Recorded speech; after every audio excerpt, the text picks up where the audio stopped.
remotely.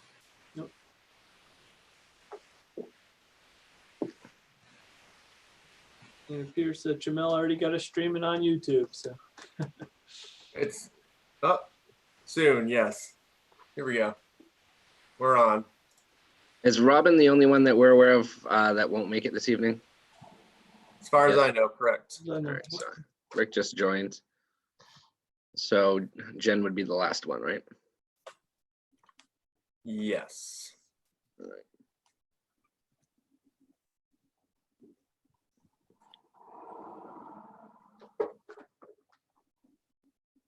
Jay, you got your fancy flag ready?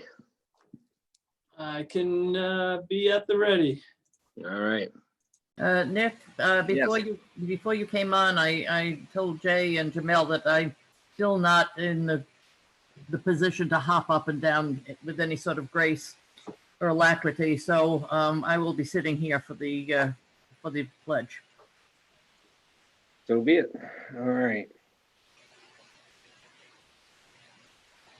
There's Jen.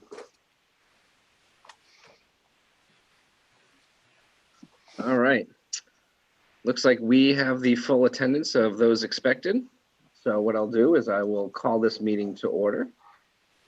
Welcome everyone to the Monday, June 22nd, 2020 Town of Scarborough Planning Board meeting. This is a virtual meeting, as many of you can tell. A couple quick notes. This is a remote meeting using Zoom. People can access the meeting by going to the Planning Board's webpage. And for viewing only, you can click on the YouTube link. To attend the Planning Board meeting virtually and provide public comment at the meeting, you can click on the Zoom link. The board recommends written public comment prior to an upcoming meeting. At this time, given the remote video conference meeting format, directions can be found on the Planning Board's webpage.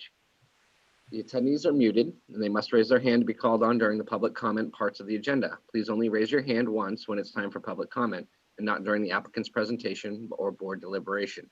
The chair happens to drop off the meeting due to technical difficulties, the vice chair shall start running the meeting until the chair returns. Those are the notes for the day. I will ask everyone to please join me in the Pledge of Allegiance.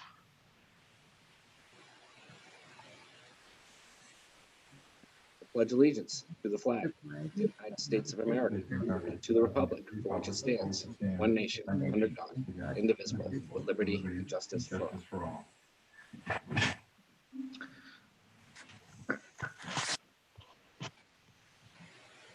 All right, we have minutes for June 1st are going to be tabled. They are not quite ready yet from the town. We have item number 5 as a consent item. Oh, one more housekeeping note real quick. We have Rick Duperi will be a voting member this evening. Robin cannot join us this evening.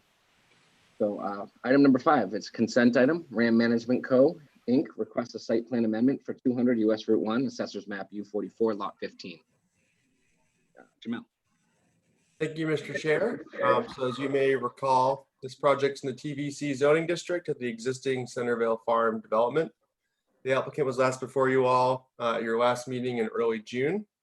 As a reminder, the applicant's proposing a 12,000 square foot, 2-story office building within the rear portion of their property. So as you may recall, the board did move this to a consent item this evening, so long as the applicant included a waiver request for the proposed striped pedestrian walkways and a rationale for their proposed stormwater management design. So the board and the applicant had a significant discussion during the last meeting about the proposed striped pedestrian walkways, and the board did request that the applicant return to the board with a formal waiver request for the board's consideration. So staff has incorporated any remaining comments into a draft motion with conditions for the board's consideration this evening. At this point, I'll turn it back to you. Thank you, Jamel. For the applicant, Mr. Goldenfarb or Mr. Lorden, would you like to kick it off? Sure. Howard, I'm not sure if you're on. This is John Lorden from Ty and Bond. In the interest of time, because I do understand you have a very long agenda, we believe everything has been addressed. Staff comments and traffic comments and peer review comments came back, and I believe everything has been addressed. I understand there's going to be some conditions of approval based on some outstanding type things as far as the intersection improvements being approved by staff, some utility service letters, things like that. But I think everything is in place, and we did submit the waiver for the pedestrian path. All right. Mr. Goldfarb, anything to add? No, I think we have said everything unless you'd like us to respond to any particular questions that you have. We're Oh. ready for approval. Thank you. All right.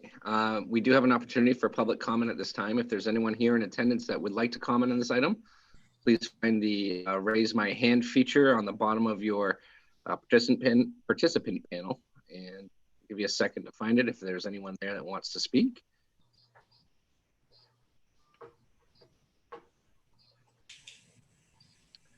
All right, seeing none, I'm going to close public comment and turn this over to the board. This is a consent item, so there shouldn't be a whole lot to go over. Does anyone on the board have any items worth mentioning or discussing based on what they've seen thus far? No? All right, Jamel, do you think you could throw that motion up on the screen for us?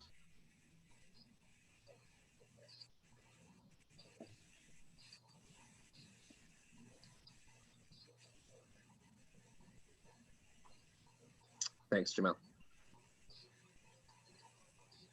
All right, I move to approve the site plan amendment titled Proposed Office Development, Centervale Farm, as depicted on the plan set prepared by Ty and Bond, dated 6/8/20, with the following findings, waivers, and conditions. Findings: the applicant is proposing to construct a 12,000 square foot, 2-story office building on the eastern portion of their property. The proposal also includes additional parking spaces, stormwater management infrastructure, and a sidewalk along the property's Route 1 frontage. The proposal is located at 200 US Route 1 and will utilize existing frontage. Property is located in the Town and Village Center, TVC zoning district. The planning board has reviewed the application and supporting documentation and finds that the proposed design of the site plan adequately addresses the site plan review and zoning ordinance requirements for site utilization and layout, access, internal vehicular movement, parking, pedestrian ways, landscaping, stormwater management, lighting, architecture, signage, utilities, and storage. Waivers: 1, permit the proposed 3-foot wide striped pedestrian walkways on the site instead of the required 4-foot wide sidewalk with curbing. Conditions: 1, prior to issuance of a building permit, the applicant shall revise the plan set to include A, modifications to the pedestrian infrastructure at the intersection of US Route 1 and the Hannaford Drive / Starbucks driveway, as noted in the traffic review memo by Traffic Solutions dated 6/16/20. B, additional paved areas along the Route 1 sidewalk adjacent to the existing utility poles. This shall be reviewed and approved by the planning department. 2, prior to the issuance of a building permit, the applicant shall A, pay the traffic impact fees, B, provide approval by the Portland Water District, C, televise the private sewer line that this project is discharging into to determine the condition of the downstream system. Any identified improvements will be required prior to the issuance of a certificate of occupancy. D, provide the required sidewalk easement documentation for the proposed sidewalk along US Route 1. This shall be reviewed and approved by the planning department. 3, prior to the issuance of a sign permit, the applicant shall provide a revised final signage plan. This shall be reviewed and approved by the planning department. 4, prior to the start of construction, the applicant shall A, provide their main DEP, main construction general permit. B, coordinate the required pre-construction meeting. Meeting shall include appropriate town staff, the developer, and their site contractor, and is to be coordinated through the planning department. That is the motion. Do I have a second? Second. I have a second. We have some discussion. All right, seeing none, I'm going to do a roll call. Rachel Hendrickson, Yes. Jennifer Ladd, Yes. Roger Beely, Yes. Rick Tuperi,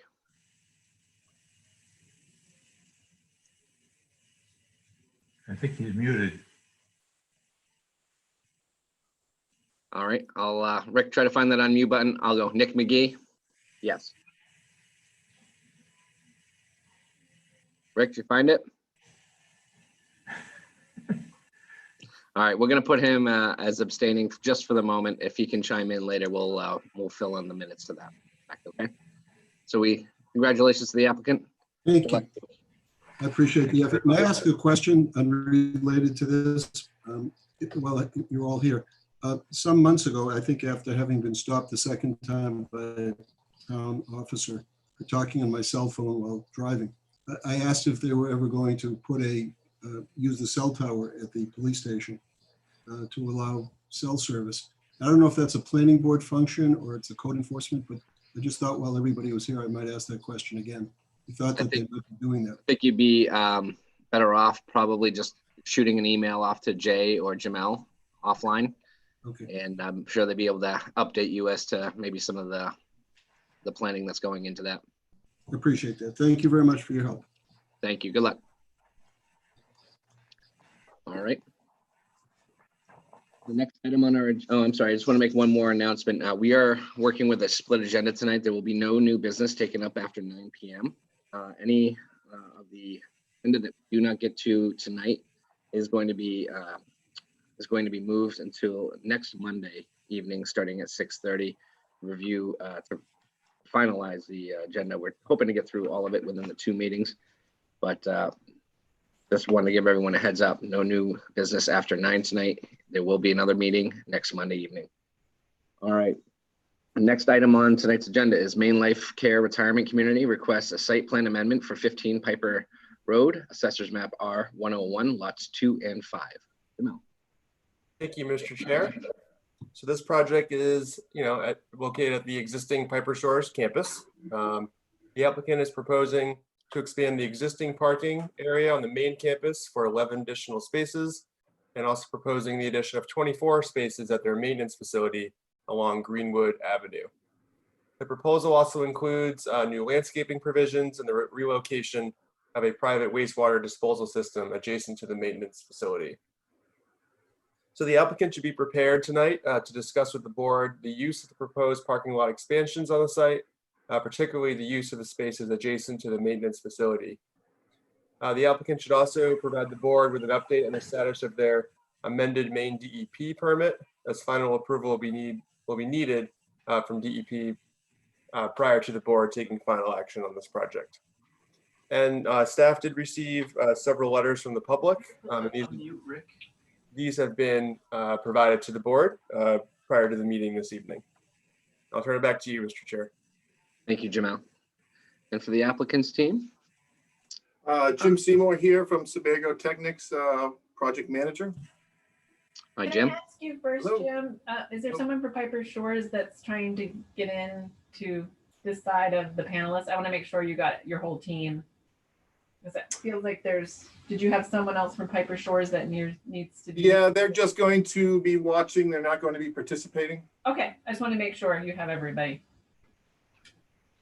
Sorry about that. Okay. So thank you, everybody. I don't know if they want to give me control of the screen here. I got some renderings that I can share, or if you have those renderings from last meeting, Angela. You're on mute. You should be able to share now. Okay.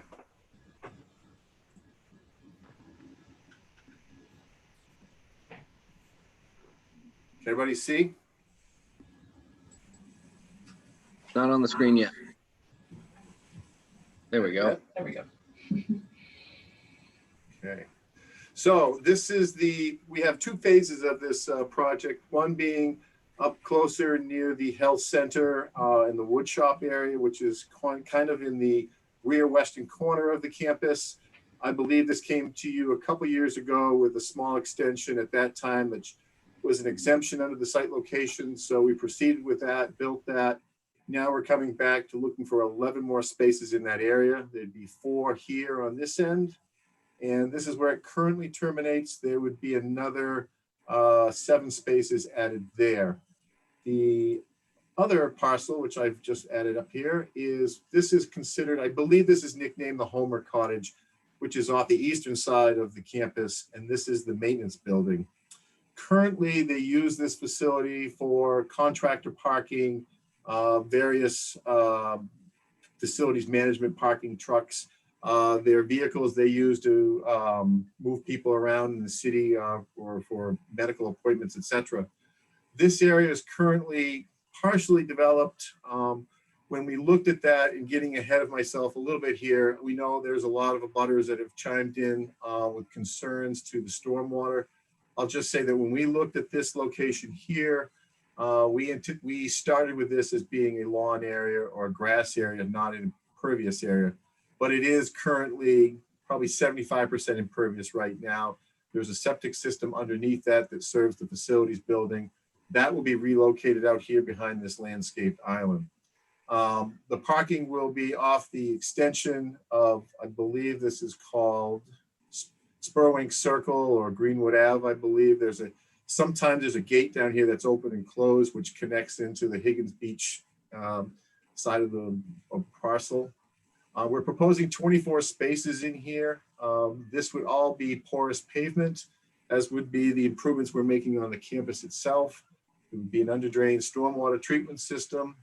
As Jamel alluded to, we are in progress with the Maine DEP as far as amended site location, as Piper Shores was under that licensing with the state. We're still in the process with the state. We'll probably be, I'm guessing maybe a couple months more before we get that finalized with them. It's in review, as I said. And as with everything in the state right now, things are going a little slower than normal. So we understand this evening we will not be receiving final approval, but we would greatly appreciate any feedback or concerns that you may have. It's a fairly simple project, we believe. Again, we're meeting all the DEP criteria for stormwater treatment, stormwater capacity, quantity, as well as all the town standards for those same items, which appear to be the items of concern with the neighbors. So I will turn it back to you folks. If you have any questions, please feel free. Again, we're just looking for input this evening. We understand we'll be back once we get that DEP approval. Thanks, Jim. We have an opportunity tonight for public comment on this item. If there's anyone here in attendance that is looking to comment on this project, we ask that you please find the raise my hand feature at the bottom of your panel. Raise your hand, we'll call on you and you'll be allowed to speak on the topics.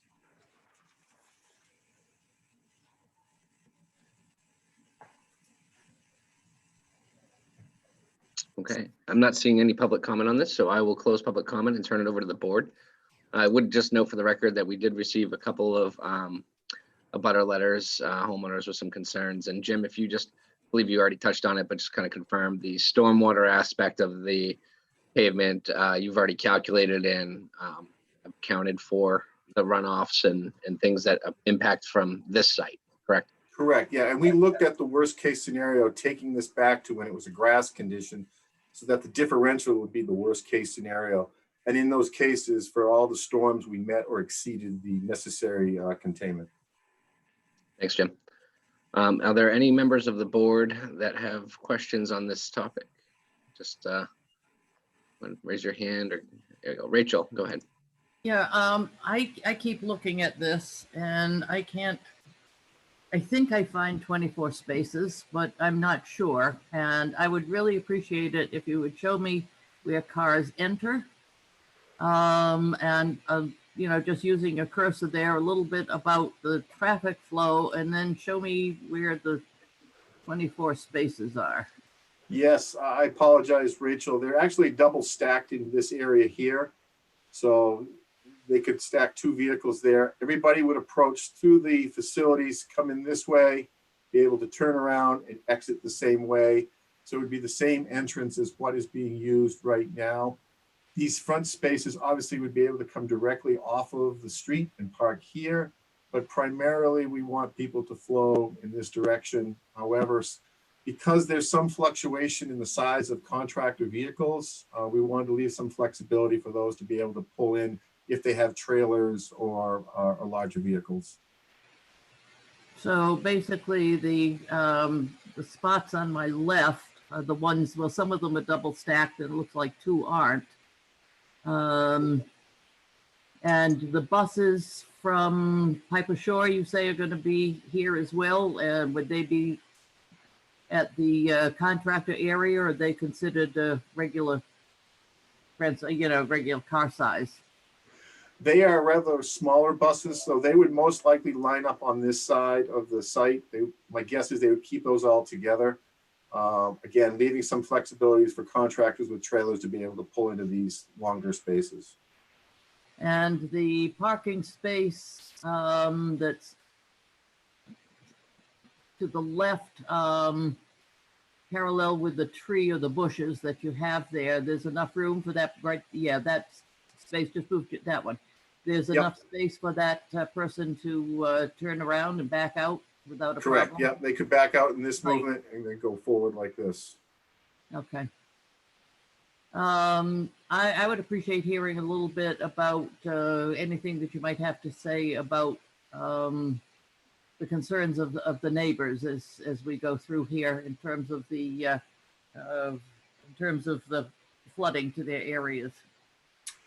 Yes, I don't have a plan. Let me see here if I can go to our earlier plan here. This doesn't have the contours on it, but it kind of gives you a lay of the land where going in this direction, you're headed towards Higgins Beach. The drainage, this is the maintenance area here. This all kind of funnels down in this area and heads down into the Higgins Beach area. The concern with, and I'm sorry, I'm going to switch gears back again, is that that's in this general direction. What we have is an undrained pipe system coming from the porous pavement that will converge. The natural drainage heads in that direction. Again, we have an ample amount of stone underneath this field, underneath this parking lot, which will help contain much of the runoff. The runoff won't go over the pavement. It actually goes through the pavement and gets contained in this stone, and then gets picked up by an under drain, which is only a 6-inch pipe, which comes out in this general direction down to the bottom of the page, and then flows in the natural concourse that it has all in the past. And as I earlier stated, this will be reviewed both by the town and the DEP. And currently, as we have it designed, it meets all of the peak flow criteria for meeting the existing conditions in the proposed condition. Okay, one last question, and that is, you said that there would be a septic field. Correct. And how is that going to be maintained in terms of any pumping or whatever? That will be routinely maintained by Piper Shores. It's a private system, no different than anybody who has a subsurface wastewater system. It's just basically for I think it's for both the cottage and the facilities, but it's just domestic wastewater only. It's not anything industrial. So that would have to be routine maintenance, such as pumping the septic tank periodically. That is located. What's the access for that? Yeah, that still has grass. That's still a lawn area that has easy access to get to it. The septic system's right here. The tank is right here. So that's easily accessible from the parking lot to be pumped. All right. All right. Thank you very much. No more questions. Rachel, Roger? Yeah, I was going to ask the same question that Rachel just did regarding the abutters. I do have an additional question pertaining to that. They mentioned the a well that's been abandoned. Do you know where that well is on this site?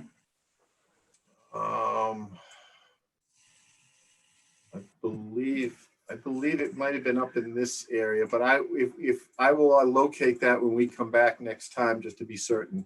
I'm not 100% sure where that's located right at this time, but I believe it was associated with the existing cottage. Okay, the Homer Cottage? Yes. Okay. I guess this question might be directed to Angela. Does the town have any idea where the flooding problem with the abutters is originating from? Is it the site? Well, it's a little more complicated than that. There is a large wetland area that they're obviously showing a discharge point to. That wetland area is pretty vast, and it goes down into the center of that neighborhood. So there is a neighborhood between Shell Street and Cliff Street that is a block neighborhood that has a low point in the backyards. And I think you guys have seen the pictures between behind it, like 14 through 18. That is all connected to this wetland, and that is the lowest point. So as Jim had said, what they're trying to do is control the flow rate. So they're getting it to at or below pre-development conditions, and that's the flow rate. It's meant to really just bleed out over time. It will have an increased volume, but they try to stretch that out over time. And so the goal is to not have impacts downstream. And I think the neighbors also alluded to the fact that the town of Scarborough did some drainage work in Greenwood. There is an inlet pipe just to the, just off what he was showing us that page on, because that road becomes Greenwood. There is an inlet pipe with a drainage ditch along there. So there, it seems as though it might be a question for the design engineer to take a look at and see if there's another option to maybe get it towards that drainage system rather than the larger wetland area. It'd just be a kind of an exercise to look at that, just because there's not a whole lot you can do about the volume of water. It's just kind of bleeding out over time. So I guess I would say as staff, we might want to just take a look at that with Sebago Tech. Is it possible that this proposal would improve their situation, the abutter situation? I don't think it'll improve it. The goal would be for this not to make it worse. I see. Okay. So I think my thought would be if there's a way to connect maybe to the Greenwood system, then that would perhaps improve their situation. And if we could do it with the same amount of pipe and the same amount of cost to Piper Shores, that might be a win-win for both. okay. That's all I have. Thank you, Roger. Any other comments from board members? Jen, go ahead. I just wanted to note that so reading through the stormwater analysis, and I understand that, you know, the obligation is to not make the situation worse, like Angela was talking about, and to make sure that your off-site flows are at and not exceeding your current flows. I just didn't know if there was any other opportunity to maybe reduce what's going off-site instead of just meeting it. I guess that's, you know, kind of just elaborating on what Angela was talking about, whether it be diverting some of that flow, some or all of that flow into draining off-site in a different location, like Greenwood that she was mentioning.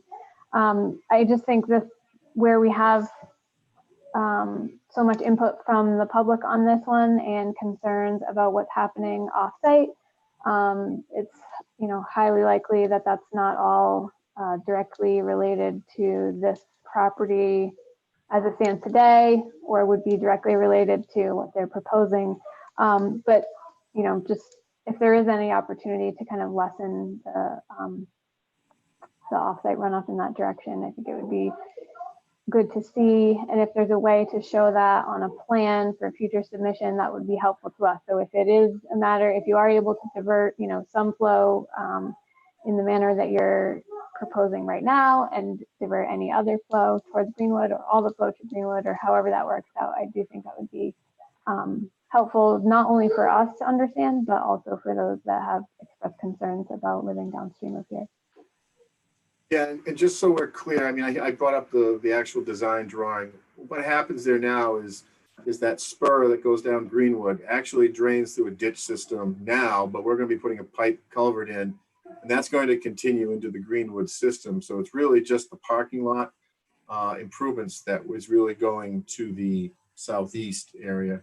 But we will take a look to see if we can, if there's any opportunity to get any of that water going in a northerly direction versus a southeast direction to kind of split, I guess, a little bit of the watershed here in this case. It really comes down to elevations because of the porous pavement. You know, we've got some deeper sections of drainage there, but we'll take a look to see if there's an opportunity. Sure. The only other question I had was also kind of touched upon previously about the parking stalls. I gather that it is intentional that you left some of those as double stalls, but that you weren't counting them. So you were counting the longer stalls as one stall instead of two. And I understand that that's that makes a lot of sense if you're having larger commercial vehicles come in. But in terms of, I've sort of this made me think about some of the other conversations that this board has had around parking supply and our ordinance around parking supply. And I just didn't know if it's all the same to you. I wonder if the town might benefit from these plans noting that this could actually be a parking expansion of 30 spaces. And if you don't paint that middle line because it doesn't serve the need for the site, that's fine. But in all regard, you sort of are adding 30 traditional stalls here. So that if we were to ever go back and take a look at what was permitted, what was deemed necessary, and what types of additions were added after the fact, it just kind of helps us understand a little bit better about future parking needs, I guess. And maybe you could do that with like a dash line in between and a note that just says not to be painted or something like that. But in terms of physical space and the impervious area that you're adding, or I guess in your case, pervious, it is actually a little bit more than the parking, the stall number that you're talking about. Yeah, we can do that. And I believe that was one of the staff comments too, is they were looking for an overall inventory plan. I know Will Conway, before his unfortunate passing, had provided the board last time with a inventory plan of the campus, and we could do the same. And again, we probably would label those maybe as flex spaces, but to your point, if it's a matter of just keeping track of spaces, we'll double count those because they could be 2 conventional parking spaces versus 1 larger space, and just include those in the calculations. But obviously all of this parking is above and beyond what is required, but I understand the board and town's concern of just appropriately marking the conventional spaces. That's all I have. Thanks. Rick Meinking? Yeah, I'm just picking up on some of the staff comments made here. Do you feel like you will have ample snow storage area with these parking spaces added? And that when you come with the revised set, that you should annotate those on the plan? Yes, we plan on putting the snow storage here in front of the landscape island. That's why we pushed the landscaping back, so we wouldn't be damaging that. And we have some spaces on the other plan as well that we can push off the edges, but we will locate and label all the snow storage areas that we have available to us. Obviously, if the winter gets too bad, we'd have to contract and remove that. But during most of the winter, we have spaces available, and we'll show those. Great, thank you. And then the final question I had, has anybody done a photometrics for the spaces now? Adding some of those new ones. I couldn't with the plans that I'm looking at. No, there's no plans to lights on the current campus plan. I don't believe any of these down here. I don't know. I didn't catch that. Did that break up just on my end or on everybody? That broke up on my end as well. Darth Vader kind of interjected there for a bit. Oh, I'm sorry. Can you hear me? Yeah, that's much better. Sounded like you were a Gigantor or something. Changes. Sorry, there'd be no changes on the campus plan on those 11 spaces. There'd be no lighting changes on those. And I don't believe there's any anticipation to be lighting these down here, as these are mostly, like I said, maintenance and kind of off the campus. Okay, so you feel like the photometrics from when it was originally laid out is going to be suffice for the new layouts? Correct. Okay. I will leave that up to staff to make sure that safety is looked out for those. And then I would be remiss if I didn't say, unfortunately, it doesn't look like you're putting in new lights, so there's no digging for conduit or anything, but if you could slip an EV charger in there, you would, one board member smile. All right. That's all, Nick. Thanks. Thanks, Rick. I don't have any other comments. Rick Dupere, did you have anything to add? I was just curious if you could hear me. Yes. The striping on this parking lot, the photo that you have right now up on the screen, I'm not I understand it's 24 spaces, but how is that? Can we get a picture of how that's going to be striped, or do you have a plan on how that's going to be striped? I We mean, will is it provide- like yeah. down Pine Point at Bailey's, like big, just one great big? Yeah. You tell me what Yes, you're gonna do. we will provide you next time. We'll provide you an inventory plan, and we will give you the actual line striping. We'll actually make a plan that's a little bit cleaner for you to follow with the rendering next time. That would be good. I think everybody else covered everything, so that's the only And like question I I said, had. where we have these flex spaces, we'll show those as double stacked, just for the flexibility of everybody to understand that they could be 2 cars instead of one larger one. Rick, anything else? That's all that's all I have, Nick. Thanks, Rick. All right, so we will see you in a few weeks. DEP permit in hand and some updated plans for us. Well, I hope it's a couple of weeks. My guess is it'll be probably a few months, actually. But we'll have some time, and we'll continue to work with staff and work these things out. And probably the largest task for us is to take a look to see if we can split this watershed to 2 different outlet points. Thanks, Jim. Appreciate right. it. Thank Good luck. you. Thank you. Next item on the agenda tonight is Tandem Court LLC requests a preliminary subdivision and site plan review for Lot 1 of the Town Center residential neighborhood within the Downs, Assessor's Map R52, Lot 4. Jamel. Thank you, Mr. Chair. So this project's located within the CPD zoning district, within the Downs, Lot 1, within the approved Town Center residential subdivision, a little bit north of Phase 1.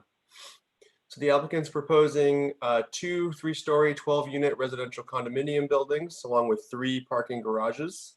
The applicant was actually last before you all for a sketch plan review back in April, and they're seeking preliminary subdivision approval and site plan review tonight. So as discussed during the sketch plan, the applicant's proposing a parking design that results in 18 parking spaces located within the garages, being fully blocked in by 18 additional spaces. The applicant has noted that each unit would be assigned to 1 covered space and 1 parking space located directly behind the other. Staff has suggested that the applicant provide the board with an explanation about how they intend to manage the use and avoid conflicts on the site. Staff has recommended that the applicant provide additional seating areas adjacent to the building entrances facing the parking lots in Scarborough Downs Road to meet the expectations of the site plan review ordinance. Staff has also recommended the applicant provide additional plantings in various areas throughout the project area. And the fire department has expressed concerns about the proposed parking space along the private access drive north of the buildings. They have requested that a sign be added indicating that the space is to be used for temporary mail pickup only. And staff has also noted that the site is bordered by a significant wetland to the east, and has recommended protective measures be placed along the areas where grading is within 5 feet of the wetland to ensure that construction equipment and grading does not impact more wetlands than is permitted. And finally, staff recommends that the applicant discuss the proposed building design and garage design this evening with the board. I'll turn it back to you, Mr. Chair. Thanks, Jamel. Dan and Rocky. Good evening, Dan Bacon here with Tandem Court LLC. Can everybody hear me okay? Great. Yes. I'm going to lead the presentation, but I also have obviously Rocky Risbera here with Crossroads, Nick Aceto with ALA, Landscape Architecture, and Drew Gagnon, who's been assisting on the design. And I'm going to grab the screen if I could to walk through a couple slides. So bear with me.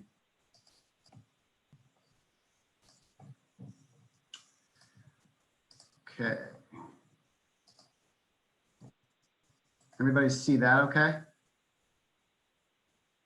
So yeah, okay, great. As Jamel introduced, this is Lot 1, which is part of the recently approved Town Center residential phase of the project. approved a few weeks ago at your last planning board meeting, just to provide a little bit of context so everybody knows where we're talking about. This is the overall town center residential subdivision that was approved. In Tandem Court is this lot here. If you can see my cursor, that's really the first lot of this phase coming up from Route 1. And when we went through review with staff and the board, we actually accomplished a fair amount in terms of the lot details as part of the overall subdivision. So as part of that, and I think there's a few staff comments or questions about it, as well as traffic review. The curb cut locations were actually laid out on the subdivision plan, and Goral Palmer did analyze site distance for those as part of that. So I think the traffic review had a question about that. We can follow up directly with Bill on that before the next meeting, but that was included in the overall subdivision plans and approvals. In addition, stormwater is managed on this lot, actually across the street. So stormwater goes to this location here behind lot 2. And the on-street parking along the Downs Road is really the guest parking for lot 1. And that was laid out as part of the overall subdivision, as were the utility stubs. In terms of the site plan, so this is a site plan and also a preliminary subdivision review, and we're hopeful for preliminary approval this evening because it needs to be a 2-step process given the number of units that are in the building. So this is both site plan and subdivision given the residential nature of it. But this is the overall layout.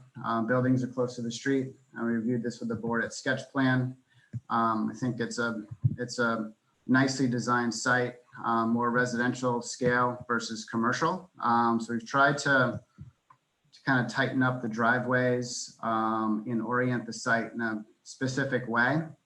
So the buildings can be close to the street. There can be landscaping on both sides of the buildings and walkways on both sides of the buildings.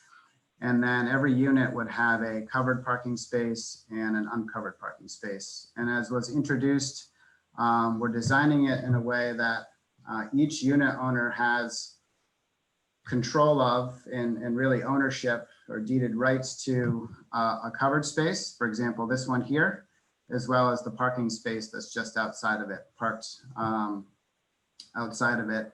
And so from a logistical standpoint, each unit will be responsible for both of those spaces and kind of managing those spaces. And they'll be designated as such.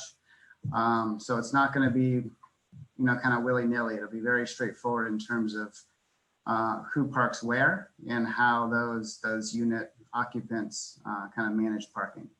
And we think this is really the right design for this site for a variety of reasons. One reason is to kind of keep the parking away from the building and to be more efficient in terms of where the parking is. And it's worked well with the developer and other projects in Greater Portland. And it's really kind of customary for single family, other types of housing that are ownership, where you also own your garage and parking space. So we talked about this a bit at sketch plan, and I wanted to kind of reinforce that. We're hopeful the board supports the design. We think it, again, works quite well. It also enables us to kind of pull the garages away from the wetlands and minimize wetland impacts. So kind of coupled with that, we've also designed the drive aisle because it's really loading into parking only on one side. And to kind of reduce impervious area, we've designed it to be 20 feet wide instead of 25. Kind of practically speaking, it's going to be a bit more because these spaces are deeper than a typical space. They're 20 instead of 18. But we think this is the right kind of design, again, to kind of minimize impervious area, slow traffic, make this feel like a residential project versus a commercial project. And we've run kind of the turning radiuses, and I have a couple slides on that. This one here shows the typical passenger vehicle can make the turn in either direction into the parking spaces, and they're wider than normal in order to turn into the parking space and turn into the garage. and the drive aisle accommodates that. Similarly, we've worked with the fire department on their vehicles, and Goral Palmer's run this diagram to show a fire truck navigating through the parking lot in the drive aisle, and doing that safely and efficiently without conflicts. So Jim Butler has been receptive to this design, reviewed it with them, so they haven't expressed any issues to us in terms of this layout. So that's kind of a key piece of our presentation to the board this evening, and kind of moving forward is those two waivers around the driveway width in the parking layout. In addition to that, we're pleased to add signage. This area here is intended to be just a very temporary type parking space where a resident would stop, get their mail from the mailbox located here, if they aren't walking to the mailbox from their unit. Also, residents on Futurity Lane, which is off to the left, also may have their mail in this location too. So they also could use this spot. It would take obviously a left instead of a right. So we'll add signage there to make it clear it's not for parking, it's just for mail pickup. In addition to that, I'll jump to the landscaping plan. Since staff comments, Nick has been working on some updates. We didn't submit it to you 2 weeks ago because we're still finalizing this, but we will prior to final subdivision. And Nick's kind of reoriented some of the plantings to add some plantings around the garages as spelled out by staff. We've also been thoughtful about where they go in terms of snow storage areas to not put them where snow will be stored. So we've updated the plan and we'll provide it back to the board along those lines. And we're working on some locations for benches as brought up by staff, and have some ideas around kind of both entryways into the building. In addition to that, this is the general architectural theme for the building. So it is a 12-unit building. It has, and staff asked a question about the, I think the second or third floor plan. The second and third floor plans are the same. So the architect provided only one, but they're the same exact floor plan for second and third. So there's 11 two-bedroom units in the building and one one-bedroom unit. And that one-bedroom unit is on the first floor. And it's in part a one-bedroom unit because of a package room and mechanical room that requires some additional space that eats into that floor plan for that particular unit. But the design of the building is to have a through hallway from the Downs Road back to the parking lot and vice versa. So again, we envision guest parking or kind of daily parking happening along the Downs Road, and then the permanent kind of overnight parking and resident parking happening obviously in the garages and parking spaces to the rear. But folks who are visiting can park out along the street. Others that are walking can walk in to any unit accessed from the Downs Road or the parking area. In addition, as you can see, there's outdoor decks that are covered, that are integrated into the overall roof line. And we're still kind of finalizing the exact color schemes, but we're moving in this direction as provided to the board, where it's likely to be a kind of a gray, a darker mid to darker gray on the majority of the building, and then a lighter gray or brownish beige on the central core of the building, really to kind of to break it up and to add some visual interest to the center of the building and the entry. And we're envisioning a canopy as shown in this image. So we're pretty excited about the building design and this particular layout. And the garages, we will provide specific details on the garages with our final subdivision plan submission and site plan submission. We're gonna have basically a very similar garage to what's in Mill Commons, but with colors that match the condo building. So it'll be very coordinated in terms of its look and feel. And as noted on the landscaping plan, we would provide some screening along the Downs Road on that kind of short end of the garage closest to the Downs Road. So I think those are kind of the key points we wanted to cover in response to staff comments. We'd appreciate any board questions or comments, and if at all possible, preliminary subdivision approval so we can kind of move to the next step and come back to the board with a final submission for your next meeting. And with that, I'll turn it back to you, Mr. Chair. Thanks, Dan. Appreciate it. We have an opportunity for public comment on this item. If you're here in attendance and would like to speak, please use the raise my hand feature at the bottom of your panel. I'll give you a minute to find it.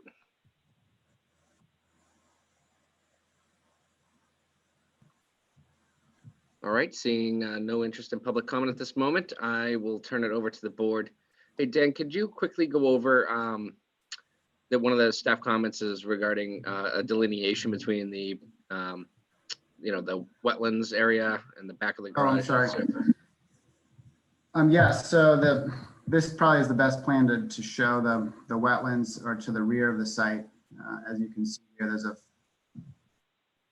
two small areas where impacts are permitted. Where they're not permitted, we'll certainly work with staff on delineating those wetland areas during construction. That's also a DEP requirement, and we have a DEP permit. So, and the wetlands are already flagged out there. So we'll work with staff to make sure there's no impacts to these wetlands. We're also fine tuning the corners of these garages to likely have a deeper foundation for those garages. Instead of, this is shown right now as a retaining wall. So the next submission is going to show a slightly different design that'll enable us to pull back a little bit further from the wetland in those two kind of pinch points. So, but again, we're happy to meet that staff request. Thanks, Dan. Board members, are there anyone here that has a question or comment on the plan as presented?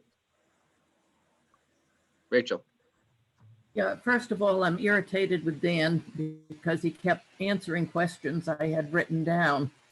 So I actually don't have a lot left. Just a couple of observations in response to a couple of things you said. I do like the additional landscaping that's there. And I noticed that you had indicated the place for a patio and a bench. I did not see, although I would suspect there's someplace, I did not see bike racks. If that's something that you're going to take a look at putting near the entrances, either front or back. I don't know where would be most appropriate for them actually. But I would ask that you take a look at that. And I had made a note that one of your apartments apparently had an entrance only to the outside. And I was helped with that explanation on the first floor by taking a look at the Hayloft apartments, which are basically the same design, although a little smaller than these apartments. But I do request that you label a little better. For instance, that exit to the outside, if it's going to be a package room, if there's going to be HVAC equipment or maintenance area, whatever it is, that one bedroom apartment that you've got on the first floor, I'd appreciate a little better labeling there. I'm also very anxious to see the design of the garages, to see how they fit, how they complement. I like the colors that you're already showing. We've had conversations before about colors. So I really like these apartments. I think you've done some good thinking. I think there's a small amount of tweaking and you're on the way to doing that. So I want to compliment the developer there on what's going on. I think these are very good buildings to allow for the entry to the next phase of the Downs as sort of the what comes after the Woodlands area. As people come into the town center area, they're going to see something that's frankly is pretty classic. So I appreciate the work that you've done, and as I said, just a few tweaks here and there. Thank you. Thanks, Rachel. Yeah. Other board members? This is Roger. Rick. I'd just like to say it looks good. I think it looks really good. Thanks, Rick. Roger?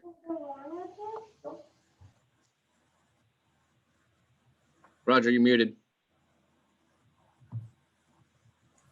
It must have sounded really, really good then, huh? Just a couple of clarifications. On the parking spaces, essentially what you're going to have is you're going to have 18 spaces. You've got 24 units, but 18 of those are going to be allocated 2 spaces. Is that correct? Right? Actually, all the units will have 2 spaces, but 36 of them.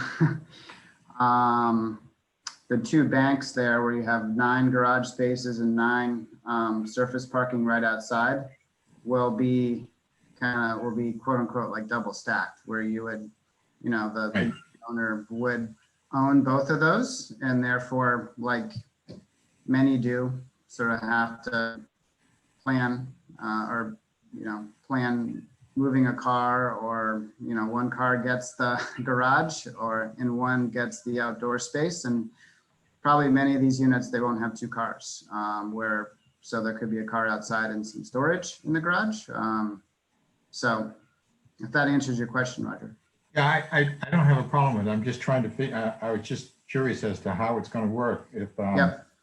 Because I think you said, Dan, that the 10 spaces out on the street are primarily for guest parking.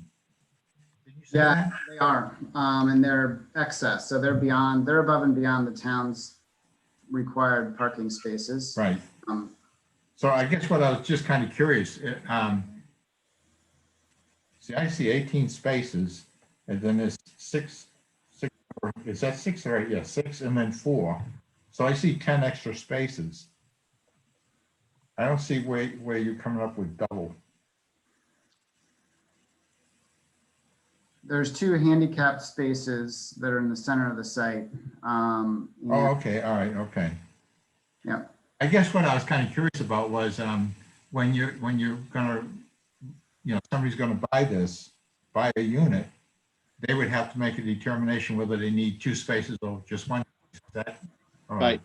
Right, okay, all right. Then the other question I have is when people who are not that familiar with the Downs and they're coming in, and they see that first access road, which later becomes Futuria. This one here? Where the mailboxes are? Yeah, the one there. How are you gonna have some sort of like a sign or something there saying residents only or something like that? Or because theoretically that ultimately will lead to the town center, won't it, at some point?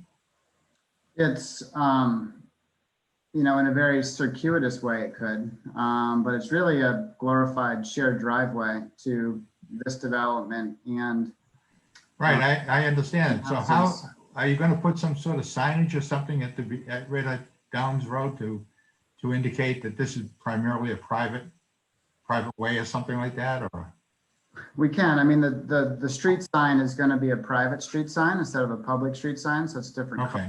And it's going to say private on it. And the street's narrower than the public street that's right up the next past that lot 10. Okay. I think I like the architecture, and I like the color, Rocky. So good luck. I'm all set. Thanks, Roger. Jen, Rick, or Rick, anything else to add to this? Jen?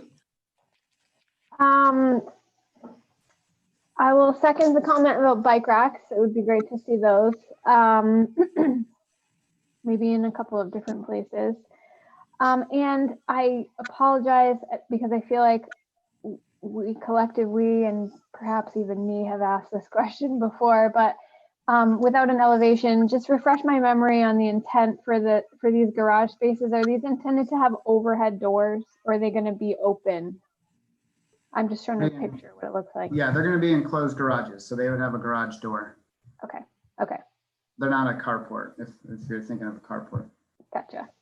If I could interject, Rocky here, sorry. I just want to interject and say they're almost identical to the ones we already built at Mill Commons.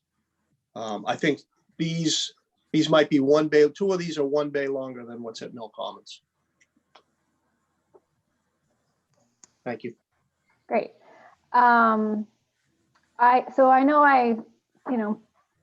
I think in a perfect world, maybe we don't have to provide 2 parking spaces for 2-bedroom units, but I get it that that's, completely needed by a lot of different people. I'm parked in front of my own garage right now because the garage is full of bikes and a canoe. So I think providing this type of extra space for stuff like that, so that someone doesn't have to lug a bike, up to their 3rd floor apartment, offers a real amenity actually to units like this. So I'm excited to see what these garages end up looking like too.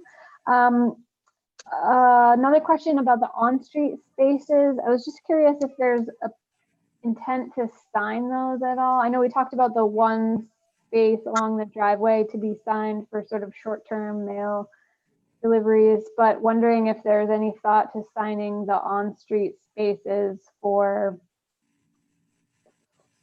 anything other than like long-term parking, I guess. We can talk to the town about it. I mean, at the end of the day, they're going to be public parking spaces because it's in a public street. There aren't, in the short term, a lot of other destinations besides guests coming to the building. So, I mean, I'd personally rather not sign unless there's a problem or so we kind of reduce signage. If there needs to be signage for guest parking, we could do that, working with staff. I just wondered if, by chance there's someone who maybe needs 3 parking spaces and ends up, kind of frequently occupying something like that for a longer term than what we would hope for on-street parking to be. And then I guess lastly, a thank you for the tables 3 and 4 included in your submission, where you're keeping track of permitted trip generation,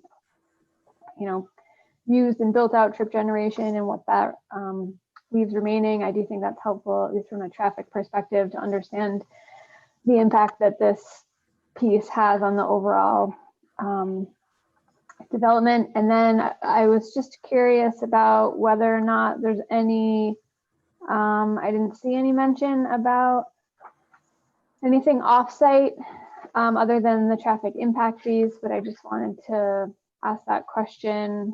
Again, understanding that you still have remaining trips left in this traffic movement permit. There's not any offsite requirements needed at Route 1 at this point with this phase. So there isn't anything beyond the impact fees. Great, thanks. Thank you, Jen. Rick, you have anything to add? Yeah, thanks. This looks great. Are you going to provide power in those garages?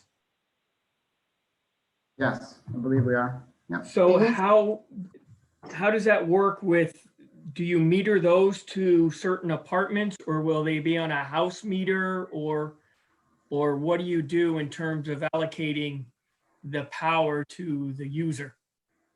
They're on a house meter.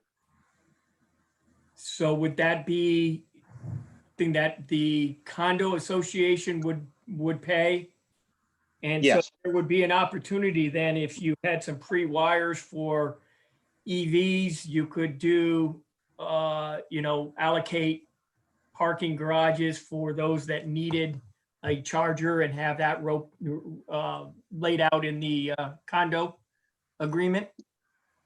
It actually, I believe, is laid out that way, and it's also set up so that if the condo association decides they want to add solar on the buildings or on the garages, whatever, would make sense, the condo documents absolutely allow that.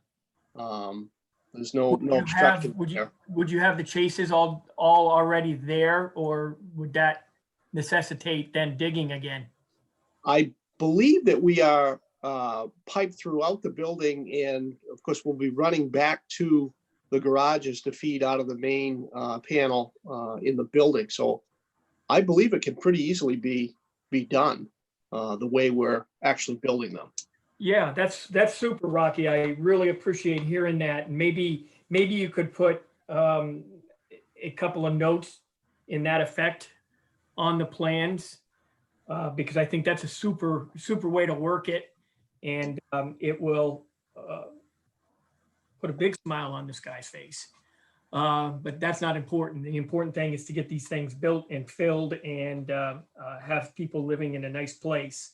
But you are in a position here with the opportunity to, set an example on this end.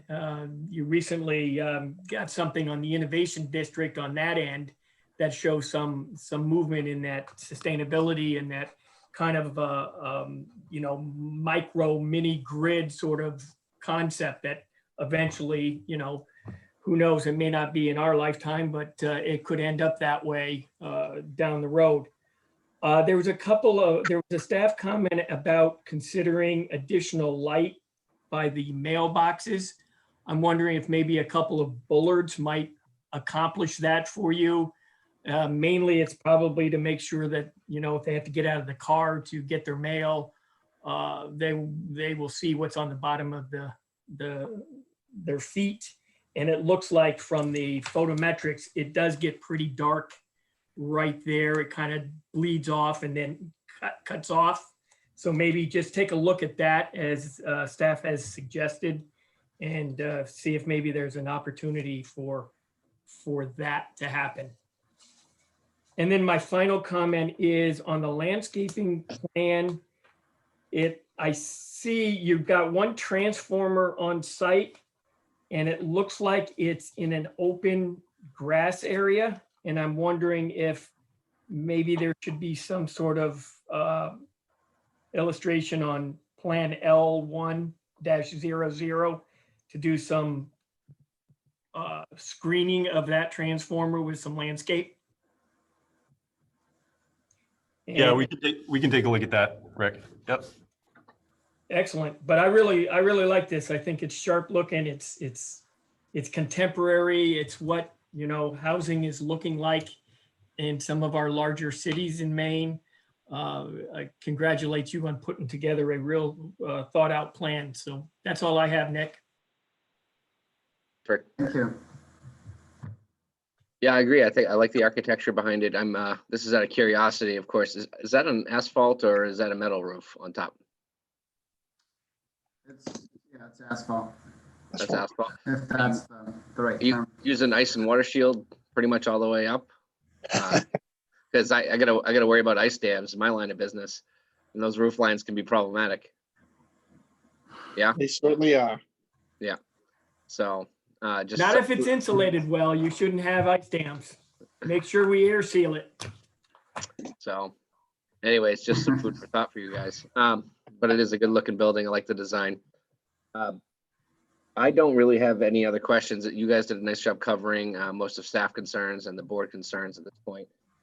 So at this point in time, I would make the motion to approve Tandem Court LLC, the preliminary approval this evening for the subdivision and site plan titled Town Center Residential Neighborhood within the Downs, Assessor's Map R52 Lot 4. Is that a second to the motion?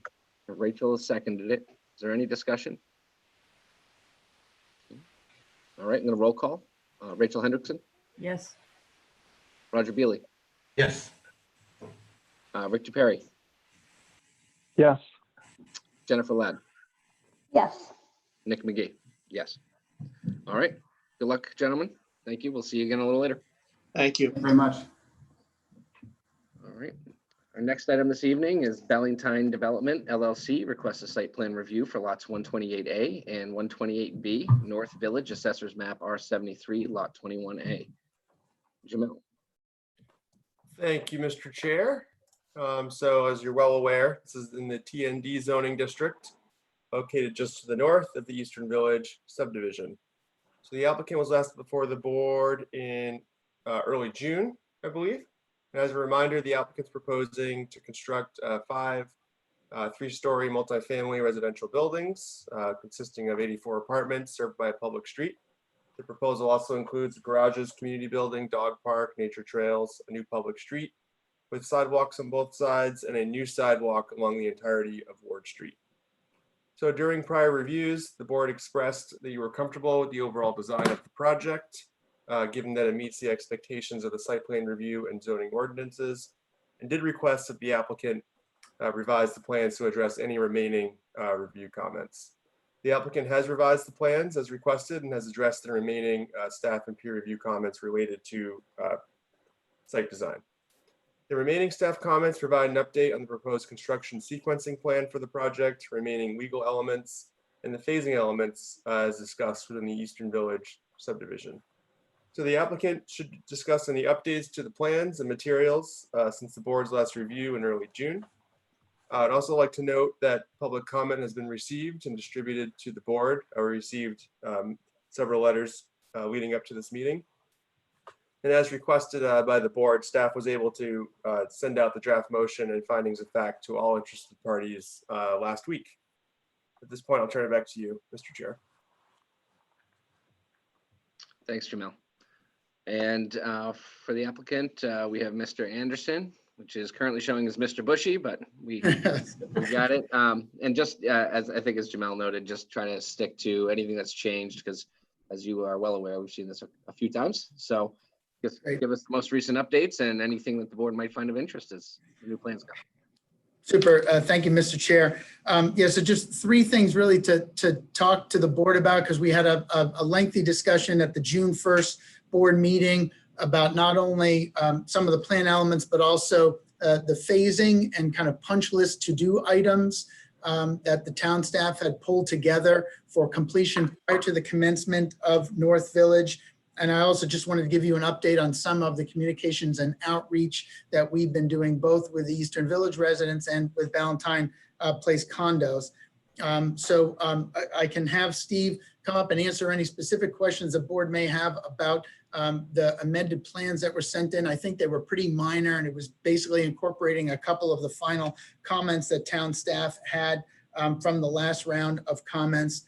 On the issue of meeting with folks in the abutting neighborhoods, we held a Zoom neighborhood meeting on June 11th, which was actually very well attended. We had, I think, 45 or so folks from Eastern Village that participated in that neighborhood meeting. It went for a couple of hours and we kind of walked through a bunch of kind of the questions and comments and pressing issues that the residents in Eastern Village had about the project and about some of the other punch lists and to-do items, along with some of the stormwater concerns that they had. I think as you remember from the last meeting, really the goal of this meeting was to kind of reconnect Carrie Anderson and the residents of Eastern Village and kind of strengthen up the communication network so we make sure we've got a good system for information going back and forth between Carrie and the residents of Eastern Village about a number of different issues. Some of those concern North Village, some of them concerned other aspects, and we'll go through this very, very briefly tonight. We also followed up with Attorney John Turcott, who, as I think you know, represents the Ballantine Place Condo Association that had raised some similar questions and concerns about clarifying the maintenance agreement and the flows from North Village of stormwater that might be coming to the Ballantine Place condo pond. And so we've been talking to Attorney Turcott over the last couple of weeks as well. And then I just wanted to kind of hit on what I think are a couple of the substantive items where we've made, I think, some progress on a couple of these topics. On the stormwater issue, I think as the board remembers from the last couple of meetings, North Village is actually going to tie into the Eastern Village Association stormwater system. So we wanted to make sure that there is an easement in place when the system is conveyed to Eastern Village Assembly, which hasn't happened yet, but will happen sometime soon. And the draft decision noted that Kerry's got to make sure he has that easement in place when that conveyance takes place, and that works for us. Also, it's important for us to provide the maintenance agreement, and we talked with the neighborhoods, folks quite a bit at the meeting on June 11th, and we've had a couple of rounds of follow-up on that maintenance agreement. I won't go into a lot of the details about where we are. Suffice it to say, we've been kind of trying to kind of meet folks in the middle and come up with a document that kind of works as best as we can for everyone. As the planning board members from the June 1st, who attended the June 1st meeting probably recall, the town attorney had said, hey, make sure that there's a maintenance agreement in place, which we will do. The exact terms and conditions of that, the parties have to sort out. And not really for the planning board to dig into. But I think, and I'm hoping that the residents see that we're trying to meet them halfway on lots of things and come up with the terms of an agreement that makes sense. We've kind of clarified the scope and the allocation of money. And the other item that we've been also working on, I think Roger had asked the question at the last meeting. There is also a contribution from South Village going to the Eastern Village Pond. So we've drafted and circulated a cost sharing agreement to account for the South Village portion of stormwater that will be heading to the Eastern Village Pond. It's about 6%, but we wanted to make sure we were kind of covering the North Village contribution, the South Village contribution, and those agreements have been circulating around, and we continue to discuss those with some of the Eastern Village folks. On the phasing, as I think you remember from the June 1st meeting, and just for Rachel and Jen's benefit, prior to the June 1st meeting, there was kind of the punch list question of a number of different tasks that folks had flagged for completion before North Village construction commenced. And Kerry met on site with some of the town staff to kind of reduce that to a formal list of the items that Kerry had to complete before he could commence construction of a permitted North Village project. That was reduced to a memo from the town staff dated May 21st.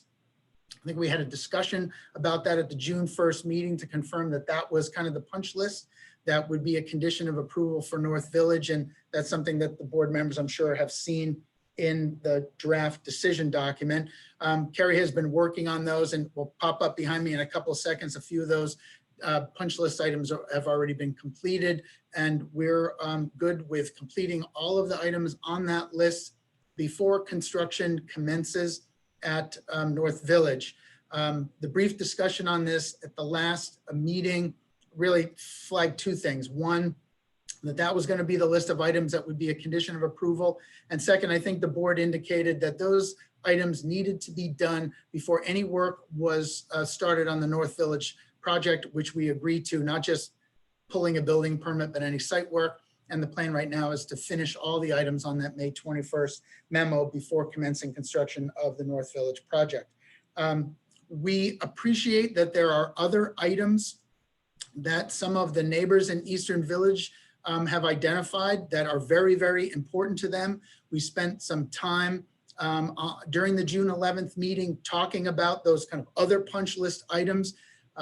Just again, maybe for Jen and Rachel's benefit, the May 21st memo from the town kind of includes those items that the town staff felt had to be done now. They were the items that were kind of either late or almost late and really did need to be done. But I think the board is aware that there are some other improvements that the residents of Eastern Village have identified. And we're trying to set up a process, or we are setting up a process to try to make sure we're tracking those. So thanks to Paula and Portia and Robert and Nancy, 4 of the residents of Eastern Village that took a lead during our neighborhood meeting as our point of contact They've agreed to kind of pull these other punch list items together in a spreadsheet. We're going to have a follow-up meeting with the neighborhood group, hopefully on July 9th. And the idea is that we're going to make sure we've got a single list of different improvements. And we're going to try to provide as much information as we can about what the status of those improvements are and some timing estimates as to how that's going to be done. And we're kind of happy to move forward in that process and look forward to that continued discussion with the residents. But we do just ask that that be something that the parties are going to work out. We're good with the May 21st punch list items, and our understanding is that will be the list of punch list items that are a condition of this approval. A couple of other things.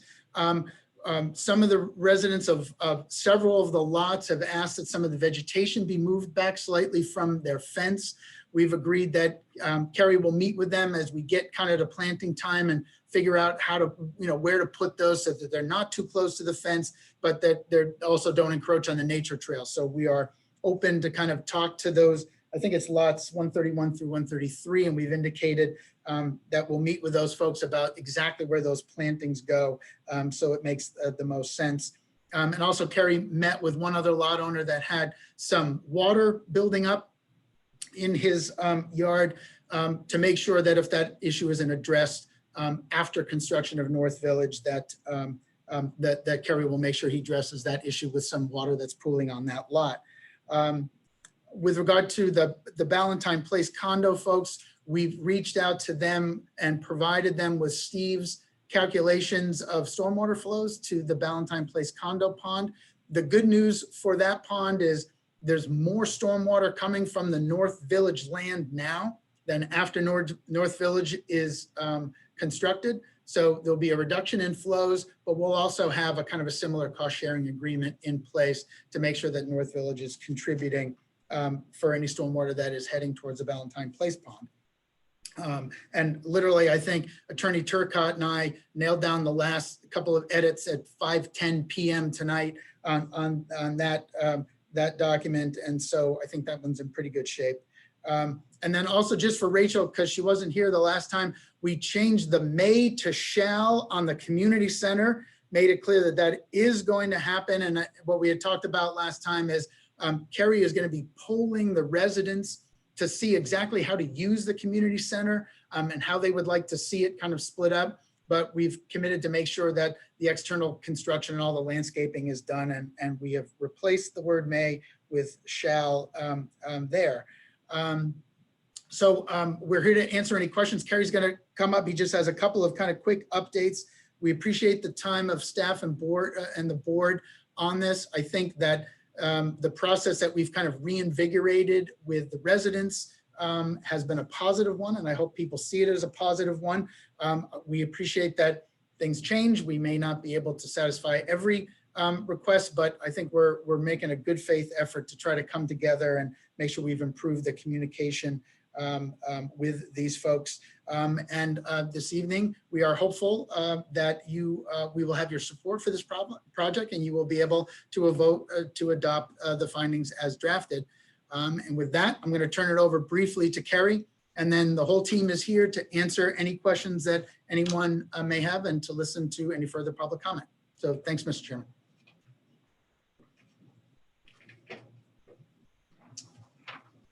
Good evening, Mr. Chairman, members of the board. Just a couple of points I want to make I think there has been a little trust on both sides kind of up to this point, but in that June 11th meeting, there was an agreement that both sides were going to work towards improving that. And I just want to state that we'll do our part. We also are asking for the recreation fee of $500 per unit to be waived based on the construction of the nature trail from Classical up to Ward Street, the nature trail that goes through the North Village property, and also the sidewalk that goes from the North Village project up to Route 1, along with the pedestrian crossing improvements up there. Those costs are well in excess of the 42.5 that would be, or the 42,000 that would be required from the recreation fee. And then with respect to the work completed, some of the work completed that was on Angela's May 21st list, some of those items have been completed and will continue to be completed. Some of the items that some of the folks were looking for to be completed that is not part of this, not part of the condition for tonight, have also been completed, and those will continue to be completed as well. We're not going to ignore those. We will work as best we can to address both of them. And you know, one example of that is in addressing some of the items on Angela's list with respect to paving. We went ahead and to do some more paving down there with getting a crew down there. We added in some of the other lists that some of the neighbors were asking for. So that's where we can combine some of those efforts to get stuff done. We will continue to do that as well. And with that, I will turn it over. Thank you, Mr. Anderson. All right, we have an opportunity for public comment this evening. I'm going to ask that if you are interested in speaking, that you please use the raise my hand feature. I'm going to allow 3 minutes of public comment this evening. We have had a bunch of written responses, which I know I and members of this board have all reviewed, not only for this round, but in previous rounds. So if you could try to keep the comments kind of in line with what we're talking about this evening, some of the improvements or maybe some of the deficiencies, if you're of that opinion. Just let us know what it is you're interested in. 3 minutes time frame. I will do the courtesy wave when you've got about 30 seconds, and then I'm going to cut you off right around 3 minutes, okay? So if you could please raise your hand if you wish to speak on this item. I just brought in someone, Nick, John Turcott. Mr. Turcott. All right, Mr. Turcott. Thank you, Mr. Chair. My name is John Turcott. I represent Valentine Place Condominium Association. I want to thank you on behalf of my client, the board members, and the staff. I know you guys have put in a lot of extra work on this one. I want to confirm what Attorney Anderson said, that the developer and Valentine Place connected. We put together cost-sharing agreements, and the developer has affirmatively represented that they're going to be completed. So with respect to Valentine Place, the issues that my client raised regarding to stormwater appear to have been resolved. They're very happy about that, and they're very excited for this project. Thank you. Appreciate it. I'm going to allow Mr. Walter Novi.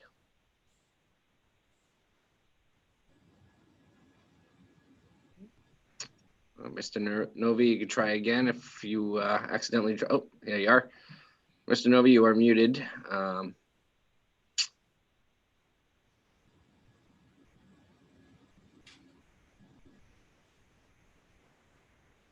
Angela, you got ability to unmute him? It is not allowing me to. Mr. Novi, if you have a function on your side that says unmute, if you could try to push that button.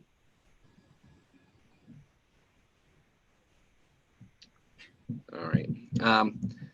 Can we bring in someone else while we try to work out Mr. Novi? Hopefully it's just a one-off feature and we have the ability to allow others to talk. So we'll go with Paula Sorrentino.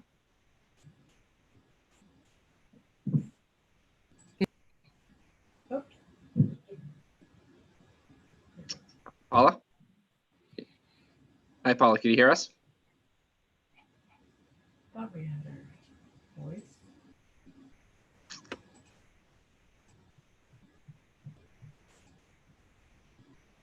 I think I'm unmuted now. Yeah. Hello, Paula. How are you? There we go. My goodness gracious.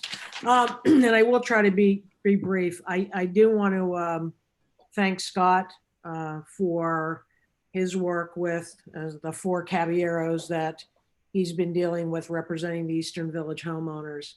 He certainly has made a yeoman's effort to bring communications together and to be proactive in communication and responding to us.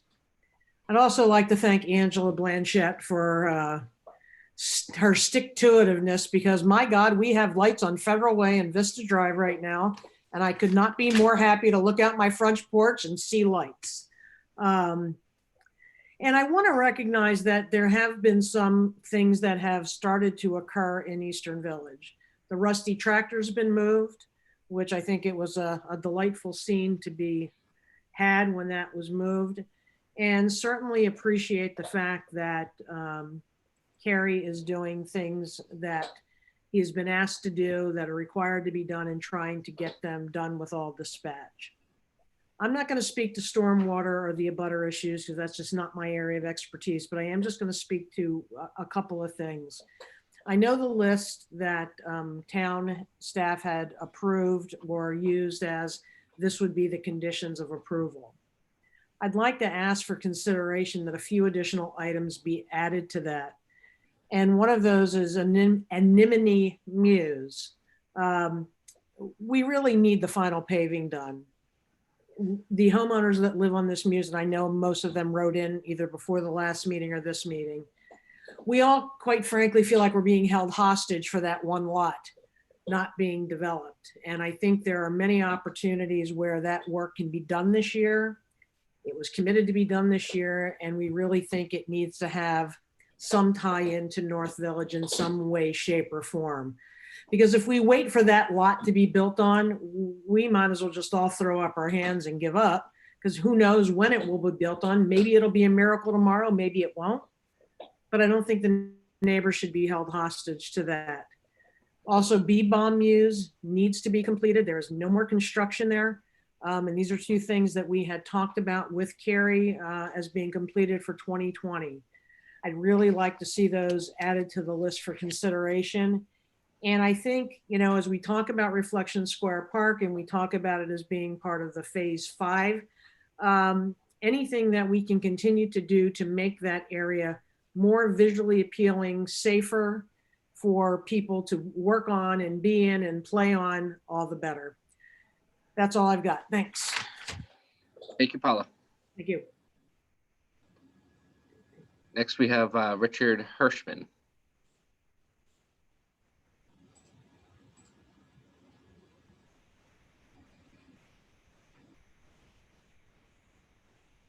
There.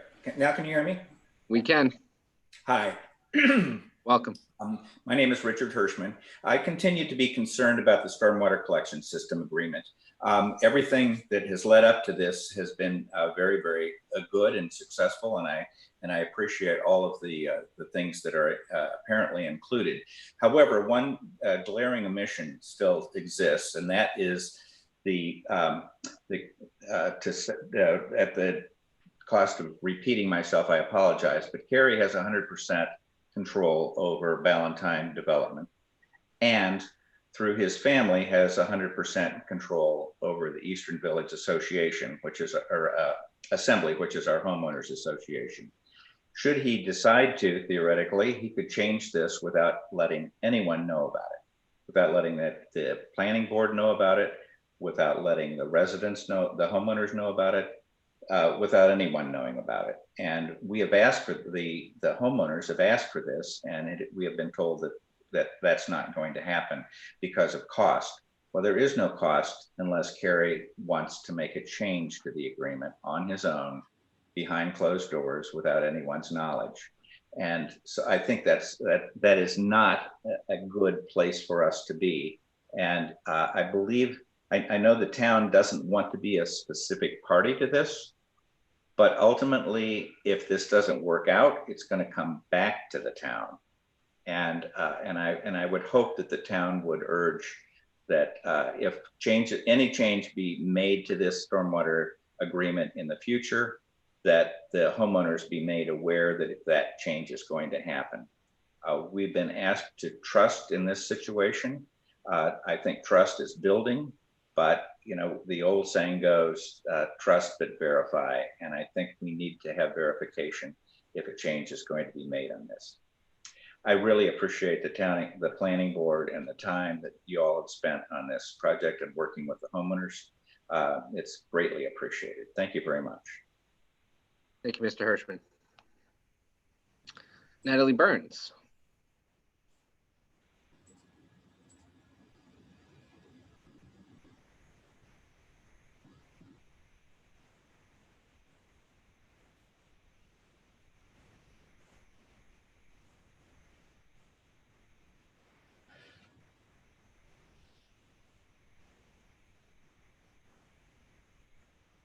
Sorry about that. I was having trouble unmuting myself. Good evening, everybody. This is Natalie Burns. I represent Nancy Pack and Jim Marshall, and I'm going to try to be very brief. I did want to start out, as many people will be, by thanking the board in particular for all the time and effort that you put into this. I think we all agree that this project is very improved because of the time that you put into it, and also because of the work that Ballantine Development has done to improve the project from the earliest submission. The first question that I had, and I recognize you won't answer my question, but I'm going to raise this, is that we did have some question about the condition of approval that required that work be done in phases 1 through 3B prior to the issuance of a building permit or opening of new phases in Eastern Village. I think everybody's understanding has been that there will be no work done on the site. I think Attorney Anderson referred to that, but we just, the use of the phrase opening of new phases was unfamiliar to us. So we just wanted to check in to make sure that that meant what we've all been discussing. The second thing that I want to discuss and focus on is the stormwater agreement. Attorney Anderson and I have had many very good discussions about this. It's very close to done, but because he's had so many things he had to deal with before tonight's meeting, we have not seen a final draft of this. And we would like the board to require that submission of the finalized agreement be a condition of approval so that everybody can be clear that it has been done and that the terms will be of record.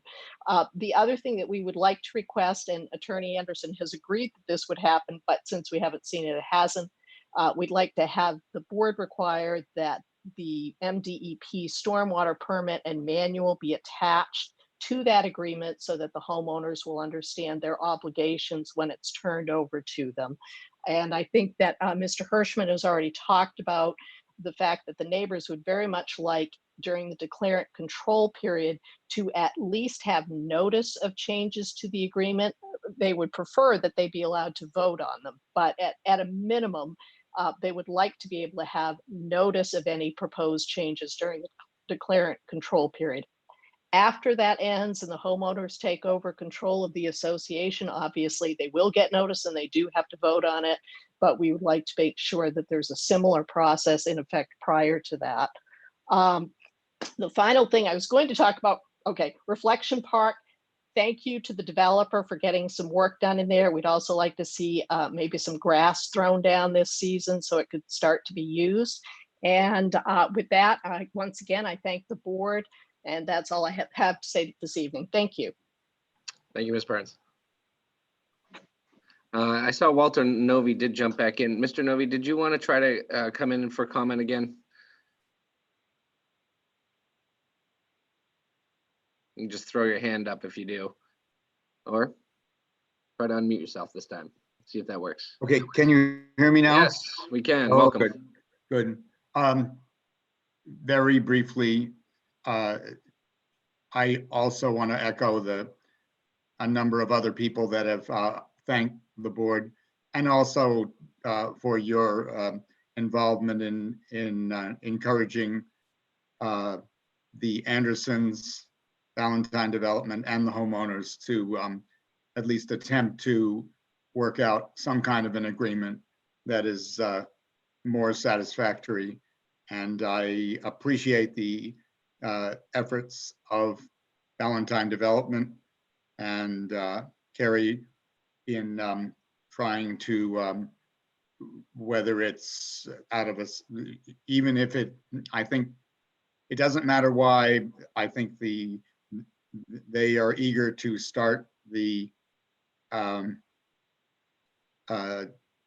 South Village project, but for whatever reason, it's been very good that a lot of the changes that we wanted to have done are being done.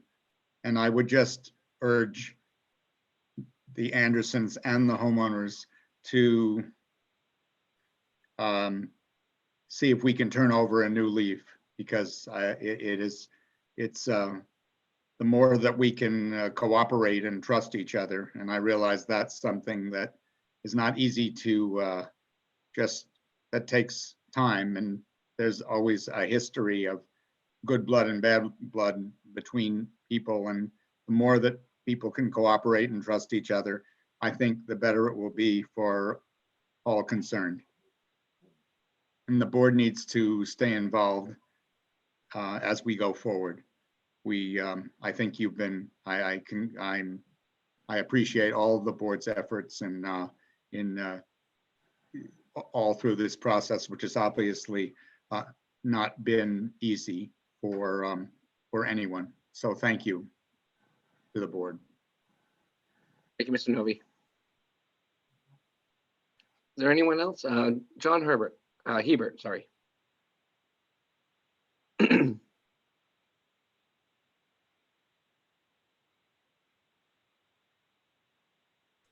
Hello, can you hear me? Yes, we can. So thanks to the board, appreciate it. My understanding, going back to lot 116, is that there's a rule that the construction has to commence within 18 months of the sale. I'm not sure if that's the case. I haven't seen it in writing myself, but I was told that was the case. So if that is indeed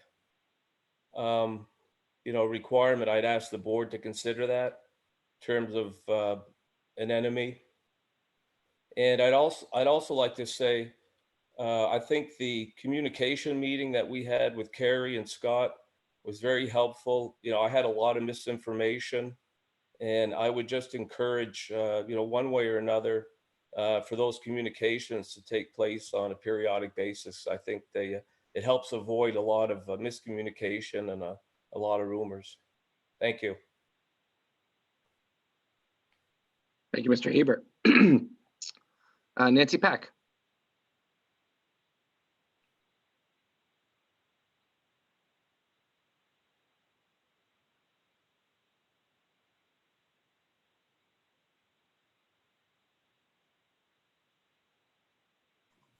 Hello? Hi, Nancy. How are you? Good. Can you hear me? Yes, we can. Uh-oh, there's an echo. 'Cause I'm on my phone. Do you have your computer on as well? I do. All right, I'm gonna try to dial in a different way. Give me a moment. Okay. Thanks. Want to go to Portia Hirschman in the meantime?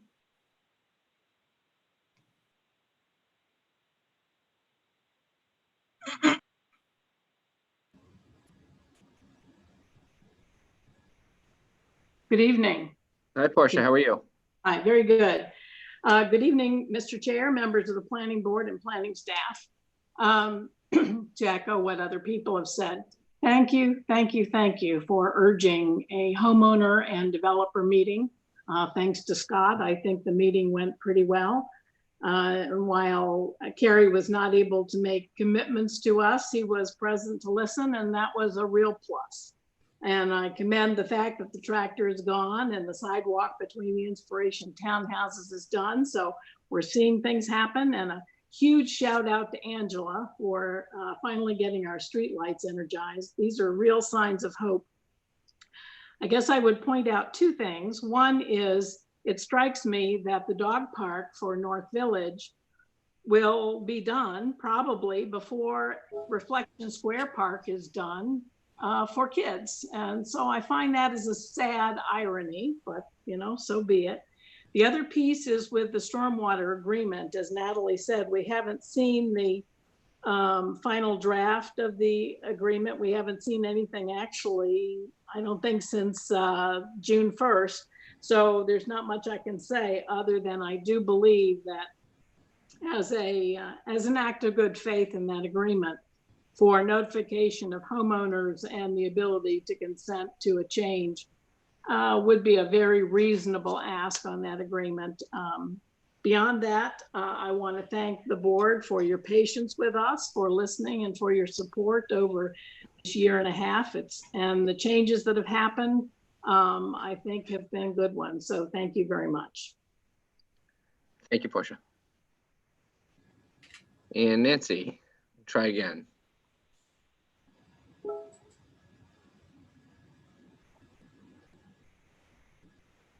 Okay. Hi, Nancy, we can hear you. Hi, can you guys hear me? We can. There's still a little interference, though. Do you have another way to contact in? Have you tried using just computer audio? And Nancy, it might help if you go to your, Nancy, if you go to your,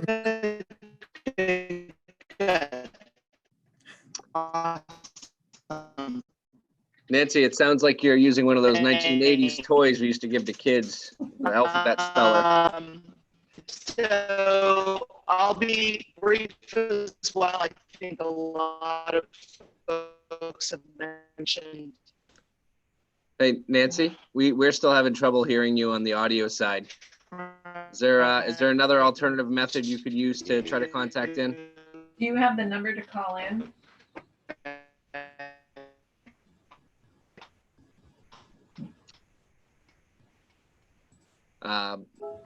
Okay, do you have the number handy for a call in on the phone? I did the dial-in function. Oh. I was trying to dial into the actual phone number, but we can actually hear you now. Hear you now. Can you guys not hear me? Yes. We can hear you now. I do. Why don't you go ahead, Nancy? Try Is there a getting it phone out. number I can dial? I apologize, guys. Oh, Nancy, continue on. What other method Okay. are you using right All now? We right, can let's understand see. you. We'll see if this works. Okay, that count as 2 of my 3 minutes. Okay, here I go. Thanks. Thank you. I want to echo others and perfect. I want to thank, and echo and thank the planning board and the staff for its commitment and all your efforts to support progress related to North Village. I think your attention, care, and together with the engaged voices and interests of EV homeowners, is through that collection that important enhancements to the North Village project or service and continued support. I do also want to thank Attorney Anderson for positive steps and, in terms of communication, and I look forward to those continuing with regular cadence going forward. I think a couple folks, including Attorney Burns and a few others, have mentioned, we would like to definitely see the stormwater facilities management cost sharing agreement and kind of the final, proposed terms there. So I would, the board, that as a condition of approval, you see that submission and you can, see that some between the developers, that would be fantastic. I think the other one, of all the phasing items beyond 1 through 3B, I do echo the comments around Reflection Park. This is a park, this site is an element of the community that touches every homeowner in Eastern Village. So its completion would be a great milestone. I think we've seen, some cleanup work happening, and it's really appreciated, have it be fully completed by the spring of 21. So, a lot of great progress, a lot of good discussion that I look forward to continuing between homeowners and Carrie. And I would just say, the 2 things that I'd ask for is an updated stormwater facilities cost sharing agreement that can be finalized, and that's part of the approval. And then improvements, which Attorney Anderson mentioned, we will work on and track on it, on a tracker, particularly Reflection Park. If that's something that could be committed to as part of approval, it'll go a long way with, Eastern Village homeowners. Everyone would be able to appreciate that item. So that's all I had to contribute. But again, thank you to the board. Thank you to Carrie and to Attorney Anderson for, for helping us to start stronger collaboration in the community. Thanks. Thank you, Nancy. That was all for me. Thank you. We have any other hands up for participation this evening? Public comment? Janice Cohen.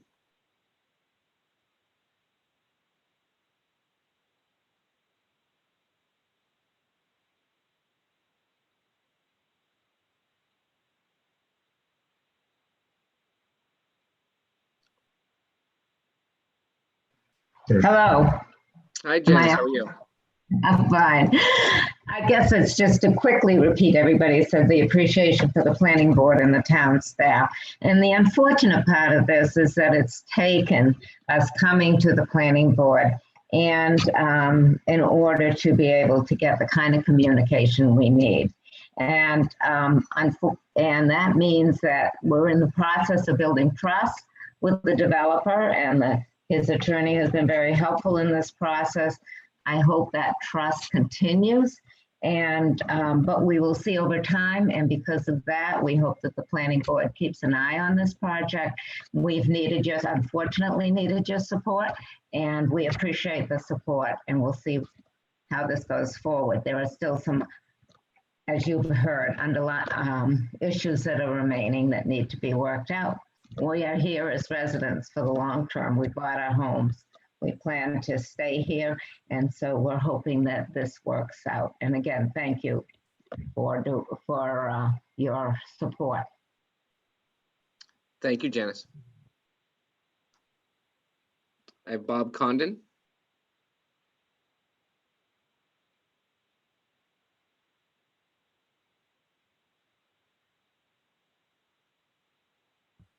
All right, there we go. Can you hear me okay now? Yes, we can. Hi, Bob. Okay, thank you very much. My only concern is in phase 5, we have 80% of the houses completed and people are living in there, and there are no sidewalks. There is no streetlights. I'm hoping we're not going to have to wait the 5 years that everybody else has. My concern very clearly is last fall, we had our news carrier delivering the paper in the morning, and she skidded on the clay and fell down and got hurt. And now she will not deliver to our front door.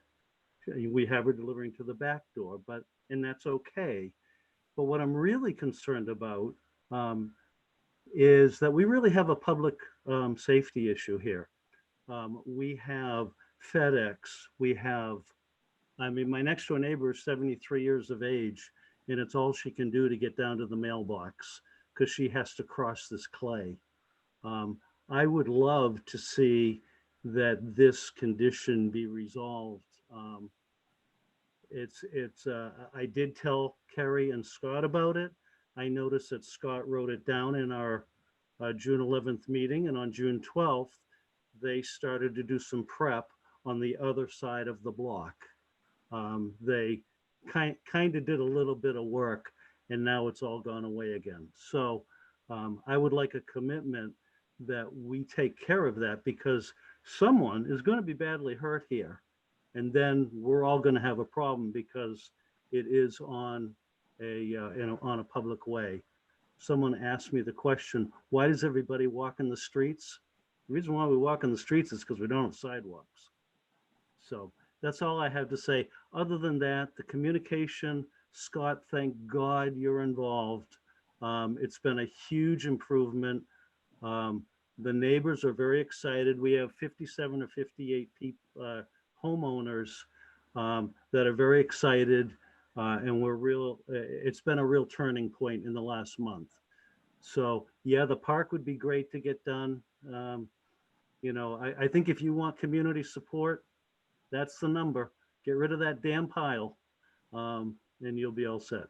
All right. Thank you very much, everybody. Thank you, the board. Angela, thank you for the street lights. Yay!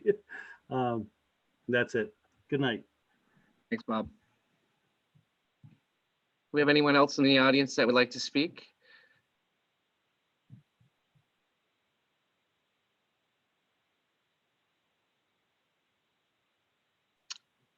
Okay, seeing none, we'll turn this over to the board. I think it's well worth restating. It sounds like a community meeting was worth $1 million. I hope you would agree. And Also, I guess, Angela, finally, you get to sit here with us and we don't throw you under the bus. This is fantastic news. So well done. We appreciate your efforts. I'll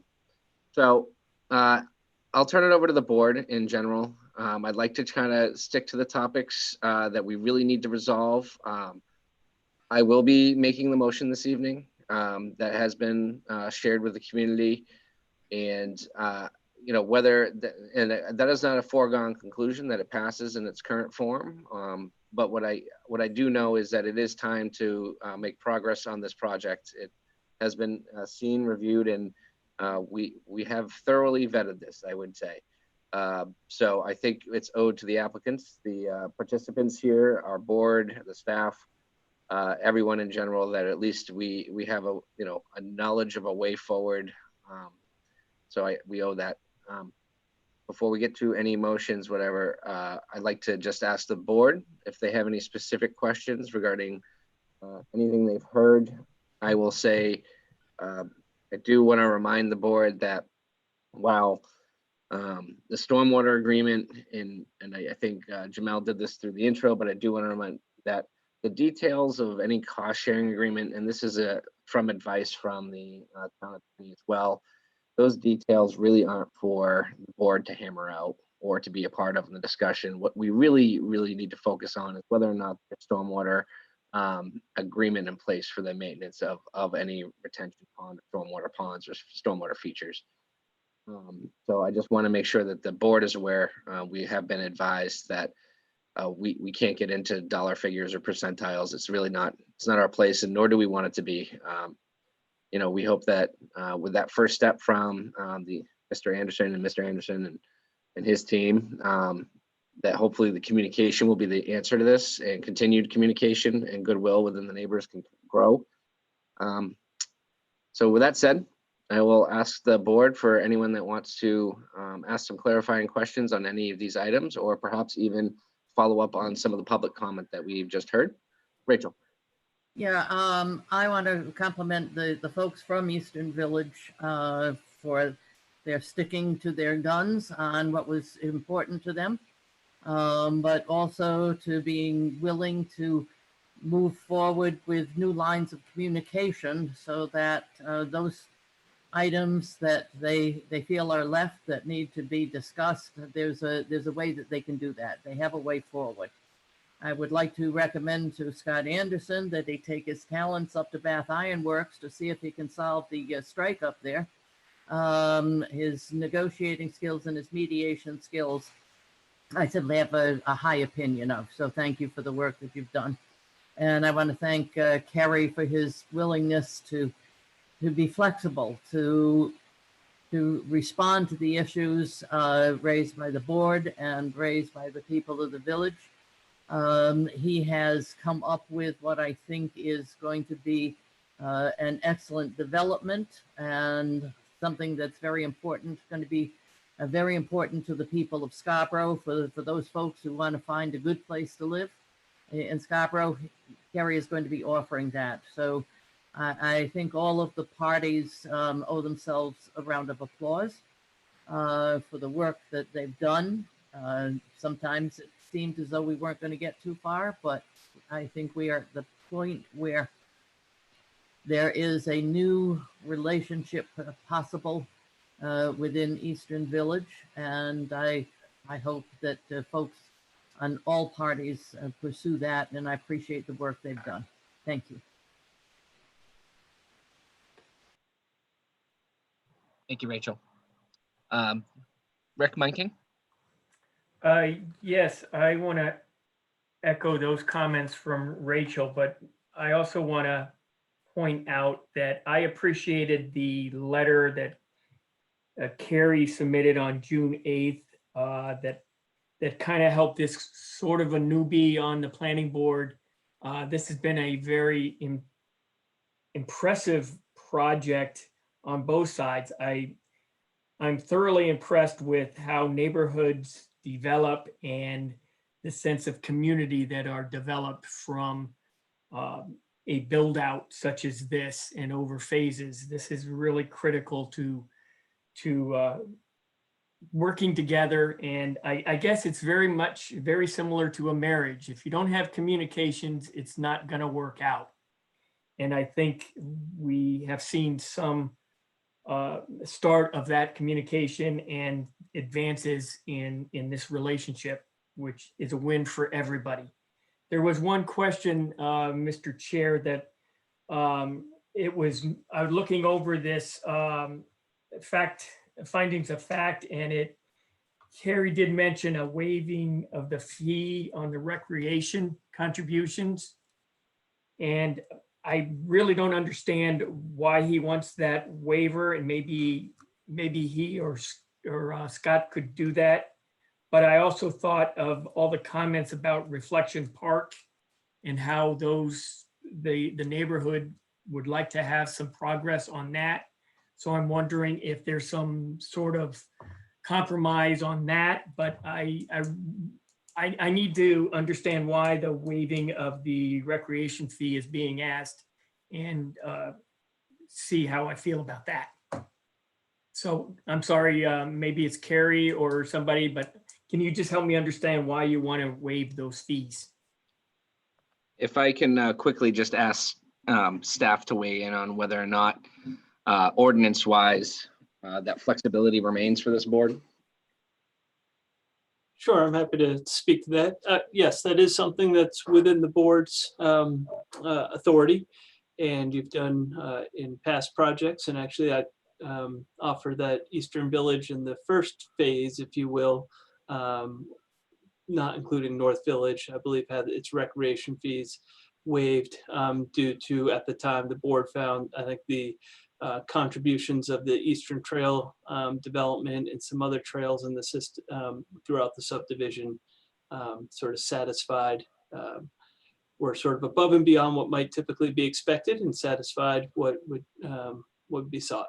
And so I guess at this point it'd be, as Mr. Meiking just alluded to, sort of a request of the applicant and an understanding of what it is that's felt that's above and beyond typical expectations for this board to consider. Thanks, Jay. Mr. Anderson? Yeah, I think I'll have Kerry come up. I think that to clarify if I bungle this, but I think the idea is that we've got some trail network that is proposed as part of this project. Had we been developing North Village without any recreational amenity, we appreciate that the fee would be imposed. But given that the expense associated with doing this trail network probably exceeds the $42,000 that would be the fee, Kerry was asking for a waiver of that on the grounds that we are contributing and constructing kind of real recreational resources, one that will connect Eastern Village up to the town center that are seen as of high value. And it's happening in a situation where North Village itself isn't kind of displacing or altering any existing recreation. So it is kind of a net benefit. We appreciate that the board has discretion in making that decision, but that was the kind of the background, Rick, of this request. Thank you. Thanks. Rick, do you have any other questions? No, not at this time. Great. Thank you. Thanks. And I think it'd be appropriate for members, when you ask your questions or have comments, to weigh in on whether or not you support waiving the recreational fee. That way we can make a modification to any conditional approval as it's read on the motion to reflect the sentiment of the board. So what, Rick, since you opened that can of worms, I'm gonna ask you first. Well, I deserve it then.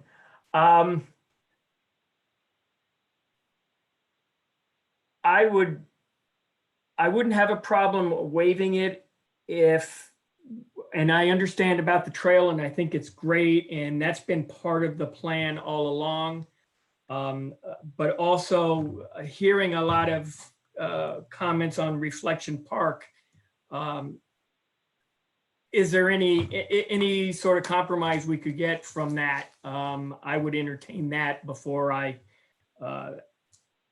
because right now I guess I would say, given the kids and all of the value that it adds and the new normal, which may happen and have some changes, I would be less inclined to go along with a waiver.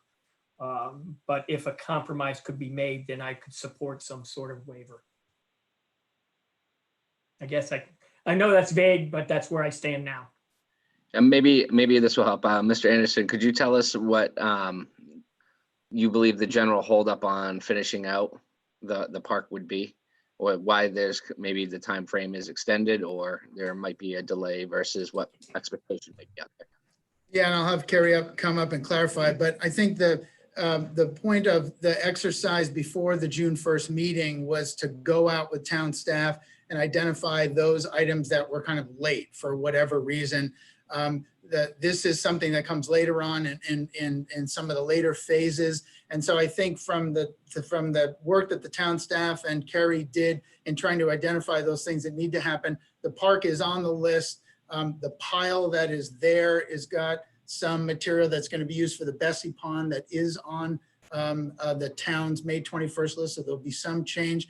But we have been trying to kind of say, okay, the park is not yet late. We appreciate it's important to the residents. And so that's going to be, we appreciate when we meet on July 9th, the park is going to be at the top of the list, and we're going to want to provide some information as to when it's going to be done and what its status is. So we appreciate that it's important, but it is one of those things, along with a number of other items that are kind of in process, and we think we're kind of on time to get them done.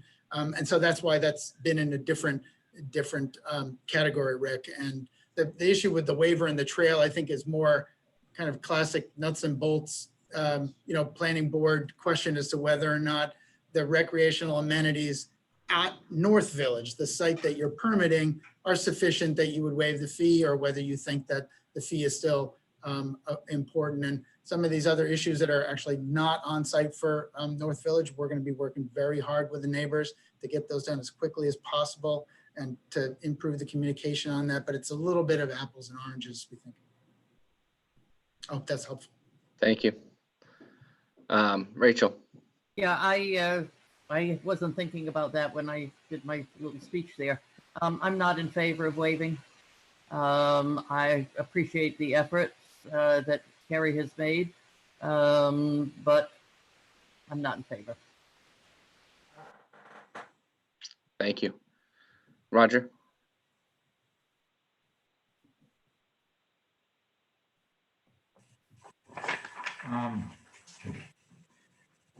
I'm not sure about the waiver. I guess I'd like to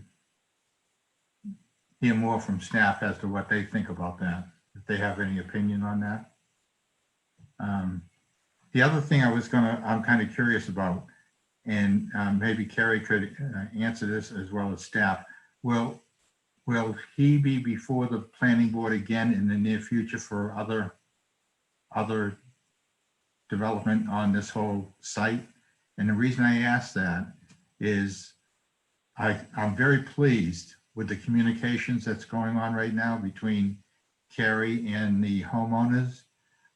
There's a number of promises, and there's trust is trying to be built up, and I hope it continues.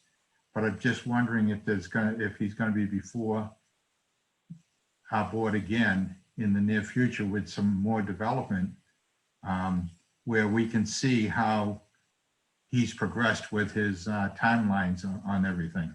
And I hope there's no problem, but I'm just kind of curious about that. So those two things, with the staff, if the staff have any opinion regarding the waiver, and then future development prospects on this site. So I can speak to, in terms of future development and when the applicant might be before the board. That is, I guess, up to the applicant when and if there's any future amendments to the project. I don't know that there's anything planned, other than maybe I'll ask the question. I'm trying to remember, there was the one single family lot with the private way. I can't remember if that ever wound up getting resolved. So maybe I'll look to Carrie Anderson or Jamel, who could potentially give an update if that hasn't been approved. And that is something that will likely come back before this board. I don't know when. I guess sure. That's dependent on when an application's made. In terms of the waiver request, I guess this is why we have a planning board. At some point, staff is unable to make certain decisions. So without, I guess we really are looking for the board to give and provide direction on that item. And so we'll act at the direction. Okay, I understand. I guess all parties involved are just hopeful that the goodwill can continue and the promises can be kept. Kerry made a comment early on during the presentation about the paving, and he indicated, I think I heard him say that he could probably do some paving in some other areas. Maybe he didn't use the word paving, but he could do some paving in some of the other phases that aren't on the punch list. And I was just wondering if I mean, that would be a great gesture of goodwill if he could include an enemy and B-bomb in that as a gesture of goodwill when he's doing some of the items on the punch list. On the waiver, I could go either way, I guess. I would just like to keep moving the goodwill. And the other thing, and maybe Nick can tell me whether I'm off base here or not, but on the agreement with the Eastern Village Assembly and Valentine Development on that agreement, the contention seems to be the one item where the Eastern Village Assembly, they don't have any voting rights or any rights until everything's conveyed over to them. I'm just wondering what seems to be, maybe Scott can tell me, what seems to be the hang up on getting that straightened away? Because to my mind, if there's a hang up there, then to me, that's kind of worrisome. Because why would there be a hang up unless you have a good explanation? Is that something we should be discussing? Well, so I'll say this. So I'll answer your question and tell you that we probably shouldn't wade in too far to this, but just based on my personal experience, my line of work, it's not uncommon that a developer has not turned over control to an association until a certain threshold is met, and that threshold is usually found in the declaration. And from what I understand, in this development, it sounds like all of the units need to be sold. I've seen them. Sometimes it's, a developer choice up to 75%. Sometimes it's 90%, but every declaration is a little bit different. And that's not uncommon. So I feel for the residents because I've been a part of a transition from a developer into an association before. And there is always that level of frustration because they feel like they've got enough mass there to start governing themselves, but at the same time, the documents don't call for it. And that's standard. I mean, I think that's very common. So I can appreciate that, but let me ask you this then, Nick. In your experience, do homeowners, before everything's turned over to them, do they never have any say in something that may occur? Yeah, technically they still aren't, they aren't really authorized yet to do anything until that association gets turned over to them.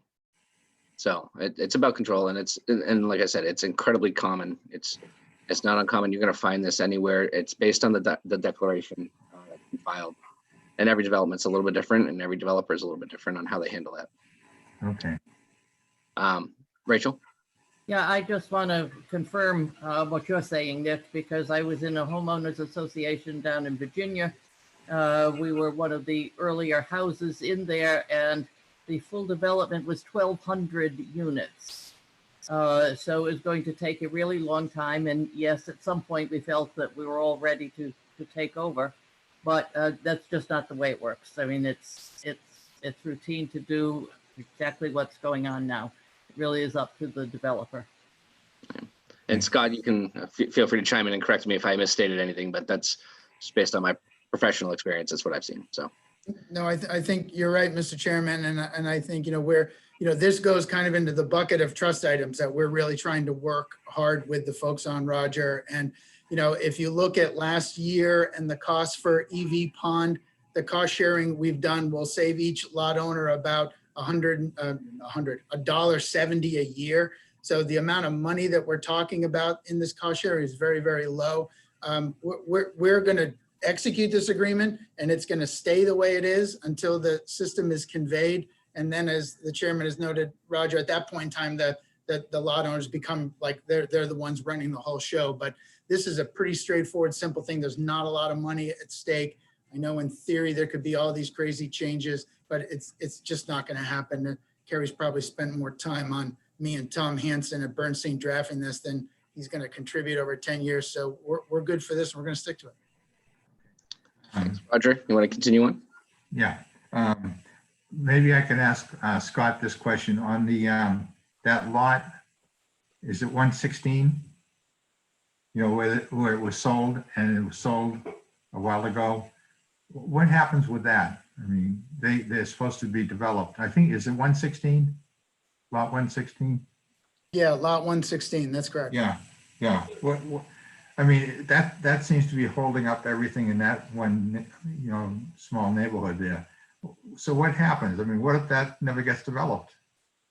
Well, you know, when you get past, I think it's the 18-month period, the developer can cut off the timing and can proceed. The issue obviously is we have a balance here. Somebody buys a lot and they're in the pipeline to build. You don't want to make final improvements that would require things to be redone. So you don't want to come in right away and say, okay, pal, you're done. We're going to pave it and you're on the hook for it. But so there's kind of a balance here. And this is one of those items that we appreciate is important to the residents. We're going to be working with them to make sure we're kind of figuring out what the status is and having better communication on this.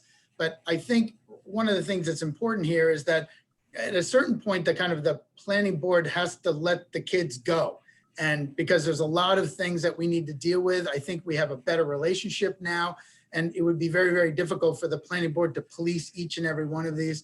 And there's a lot going on behind the scenes. So we are excited for the list that the town came up with. I think the residents are excited that all that stuff is going to be done before we start. And that is a huge change from where we were just a couple of months ago. And Roger, we're going to keep going down these other items and working with the residents and make sure things get done as quickly as they can, kind of balancing all these different people's interests.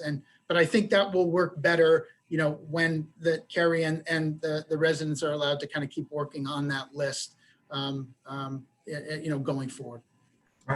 Yeah, I truly hope so, because as I've stated in the past, I think this is really a very, very attractive development. And I didn't realize all the rancor that was going on until I got on the board, which has been a number of years now. And I think it's very unfortunate, and I'm very, very pleased with your injection into the whole process, Scott, because it seems to have you know, helped communications tremendously. So I'll just leave it at that, I guess, at this point. On the waiver, you know, I can go either way. I'm sorry about that, Nick. Roger, maybe I'm going to try to phrase the question, hopefully to help the board, maybe help formulate an opinion, because I get a sense that at least two of you are a little, maybe yes, maybe no. Had the development, the recreation fee, let's just say, for instance, is there any requirement here that they develop these trails through any of their subdivision approvals or anything like that? Or are the recreational trails they're proposing to build and maintain and some of those investments, are they really over and above? And therefore, that makes a better argument for waiving these fees, because if they just didn't include these improvements, they could cut the check to the town, and then somewhere down the line, the town might turn around and take that money and go build these trails instead, at maybe possibly a higher expense. Is that a fair assessment of where we're at, or are these trails basically already part of the development? They were going to be done as part of a condition of them building anyways, and they just want some relief because they are spending the money on it. Are you directing that to me? No, more to staff. So I don't, if you could just clarify for us the importance of that recreational trails and contributions they're already making on site. You know, is it over and above what they really needed to do, or is it really part of, you know, their previous, you know, approval process?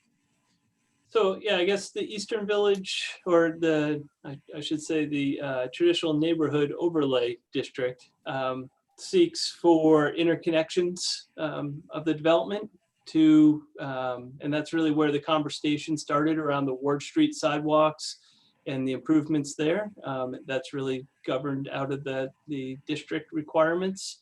And, you know, I think the connection from, Ward Street down to, is it Classical, if I'm not mistaken, is sort of a natural extension to really provide for a connection from the remainder of Eastern Village, if you will, or I'll say the eastern portion of Eastern Village, to connect up through Ward Street more conveniently. And so, again, I think the question to the board is that something you think is beyond what the ordinance seeks when it talks about connections between the development and existing neighborhood amenities?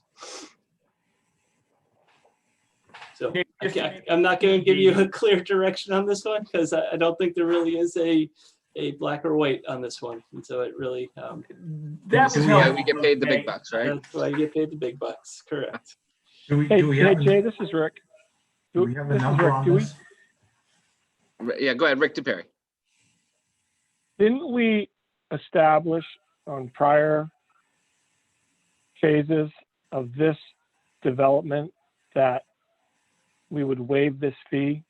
And if we did, why would we waive it on other phases and not on this one? So I think if this has been vetted in the past and we came to the determination that we were going to waive the fee and we waived it in the past, why would we change that? You know, why would we go through that process and that discussion again and change our mind, I guess? Does that make sense? Yep, and I see Carrie can probably speak to the original approval all the way back in '07, which occurred, I think, the night this project got approved was my very first day on the job, so I can't speak to all the history. But again, as I said at the outset, my understanding is that back in '07, there was a waiver of those fees, because I think at that time the board reviewed what the contributions were for the original 154 units or whatever it was originally back in '07, that the amenities that were being provided at that time were considered above and beyond. But again, I see Kerry has stepped to the video, and so he may wish to offer more. Well, actually, you know what, in the sake of time, and not just time, but it's if we've been through this before as a board, and it may not have been everybody on this board, but as a board, we've been through this before. We made a determination, unless there's a reason to change that determination. So I don't need to know why or how we made that decision. I just need to know, is there a reason we would change it? And I'm not hearing any reason, and I don't see any reason looking through the documentation as to why we would overturn a decision or even discuss a decision that we made in the past if there's no change, no reason to. So unless I'm hearing that, hey, we waived it in the past, but now we've decided not to waive it for this reason, unless there's this reason, we just need to waive it and move on. That's my input. Thanks, Rick. Rachel, I see you want to chime in.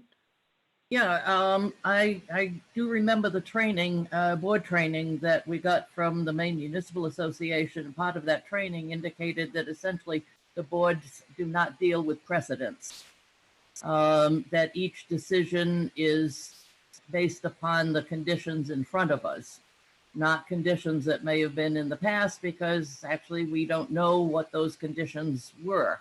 So that if the recreation fee was waived in the past, that was something that was in the past based upon the conditions of the past. I came to my decision based upon the conditions of North Village, that the trail system really was a way to interconnect North Village and the roads further into the interior of Eastern Village. And that really is part of the design standards. That's part of the site standards. It's something that is supposed to be done. I took a look at the dog park. The dog park is interesting, and it is very good recreation for the dogs. It's a nice amenity, but it is not necessarily a contribution to recreation. So I came to the decision that specifically based upon the information presented to us for North Village, my decision would be not to waive. And each decision, as I said, is made independently, separately, based upon the information that is before us at the time for this particular development. Roger. Do we know what kind of figure are we talking about? The fee? 42,000-ish. Is that right? Is that Carrie? what we're talking about? It's 500 per unit. So that equals 42,000 for 84 units. Okay. I could side with waiving it. I think with $42,000, I think we're spending too much time on this. I don't know. So, yeah, I mean, you know, it's easy when we're not writing the check for the 42,000, right? So I'll weigh in. I'm not a huge fan of waiving fees. I really, it's tough because every developer that comes through, of course, asks for the waiver, and we've seen plenty of those requests. However, I do also see the point of view of the developer, which is there is going to be expense on their end to create recreational value on the site greater than the $42,000 being asked for by the town. And that's money the town could probably implement and use somewhere else to help create recreation in other areas of town. But I think in this situation, the importance of that location, the efforts that they're going to go through to gain it, I'm okay with a waiver in this instance. And it does go back to, I think, and nobody here sitting on this board was there in 2007, and I can't tell you what they thought, but apparently they thought the value of the contributions being made by this development to the town and the recreational areas was sufficient enough to warrant some waiving. And as Rachel said, every decision we make is independent of one another. We're not going to look back at precedents. What I see here, though, I'm comfortable with granting a waiver. I don't love it, but I'm comfortable granting a waiver. Jen, we need to hear from you. I can definitely see both sides. I appreciate Rachel's interpretation of the ordinance in terms of requiring developments like these to connect into neighboring infrastructure as a matter of ordinance and not necessarily in terms of recreation. But when I look at these plans, I feel like that is accomplished in a couple of different ways. One through the internal sidewalk network proposed for Camden Way, I believe the name is. And also the Ward Street sidewalk piece and the pedestrian accommodations made at the signal at Ward and Route 1. So I kind of feel like that box gets checked. In terms of recreation, I do, and I can again, not having been here in 2007, but driving by frequently and seeing the popularity and the use on which the Eastern Trail extension is getting right now, that was paved not all that long ago. I think it's a huge recreational amenity, and so for something like that, I can see how perhaps waivers made sense in the past. On this one, I do think that adding the trail connection in particular between the bottom of Ward Street and down through the rest of the existing neighborhood and onto the existing Eastern Trail provides a recreational amenity.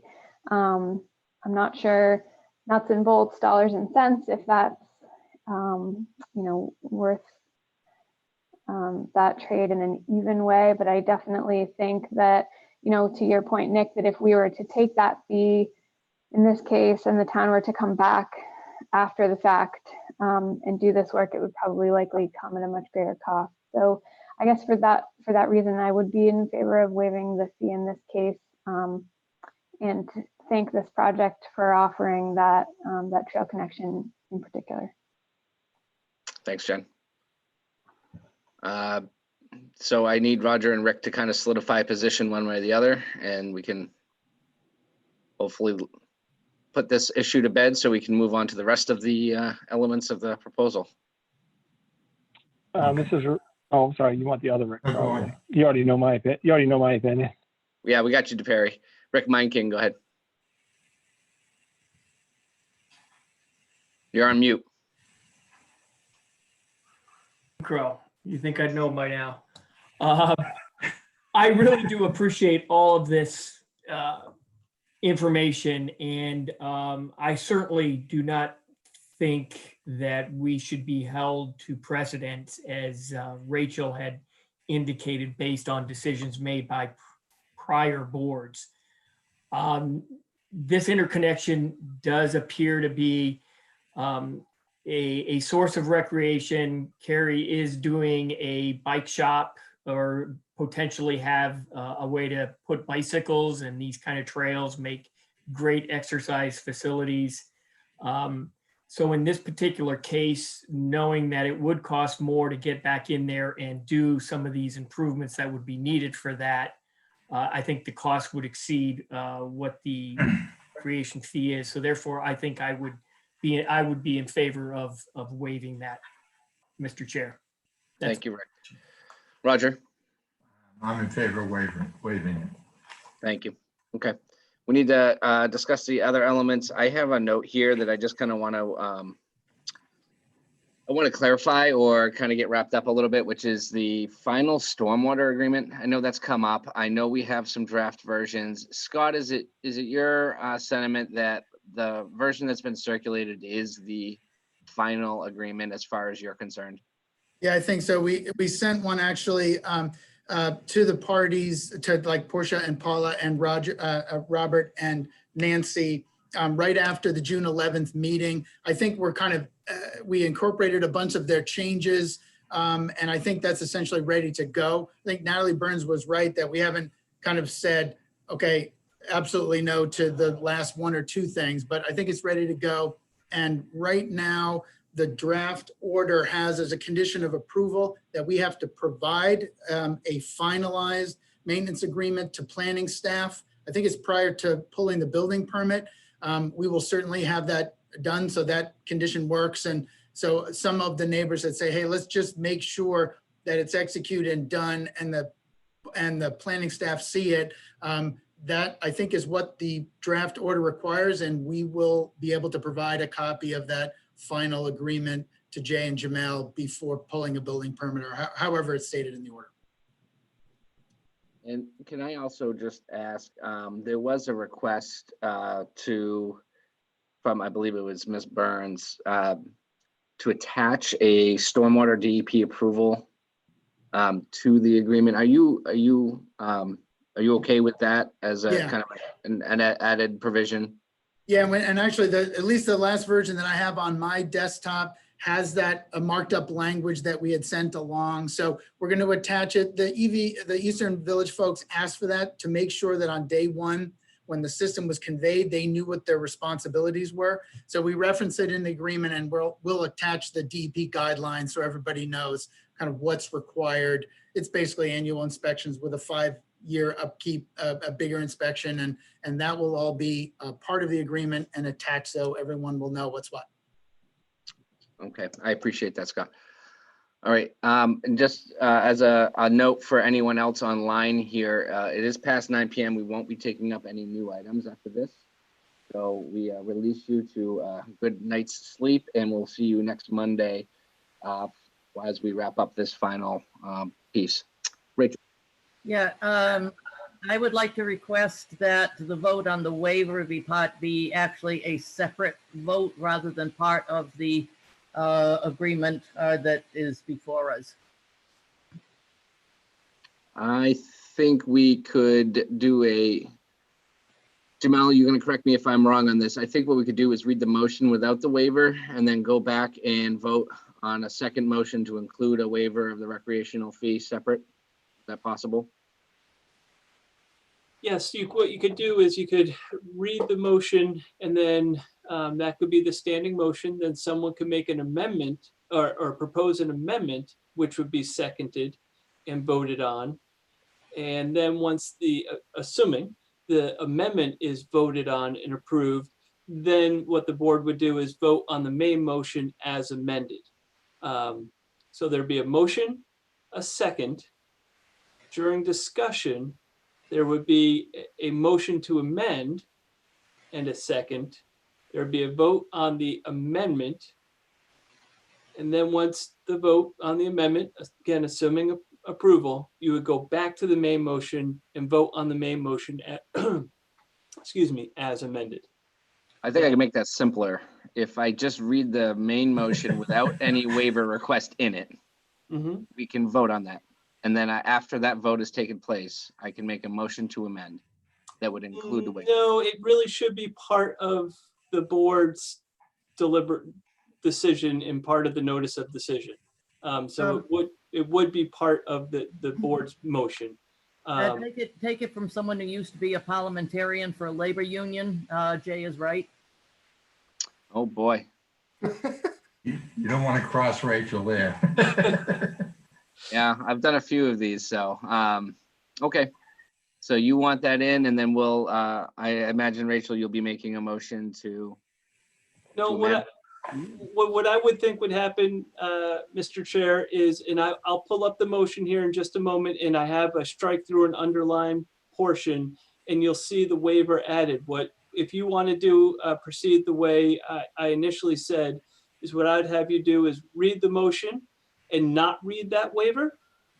And then someone on the board who may be interested in having that waiver added in, after there's a second on the motion made, someone else could make a motion to amend the motion on the table. Sure, I get it.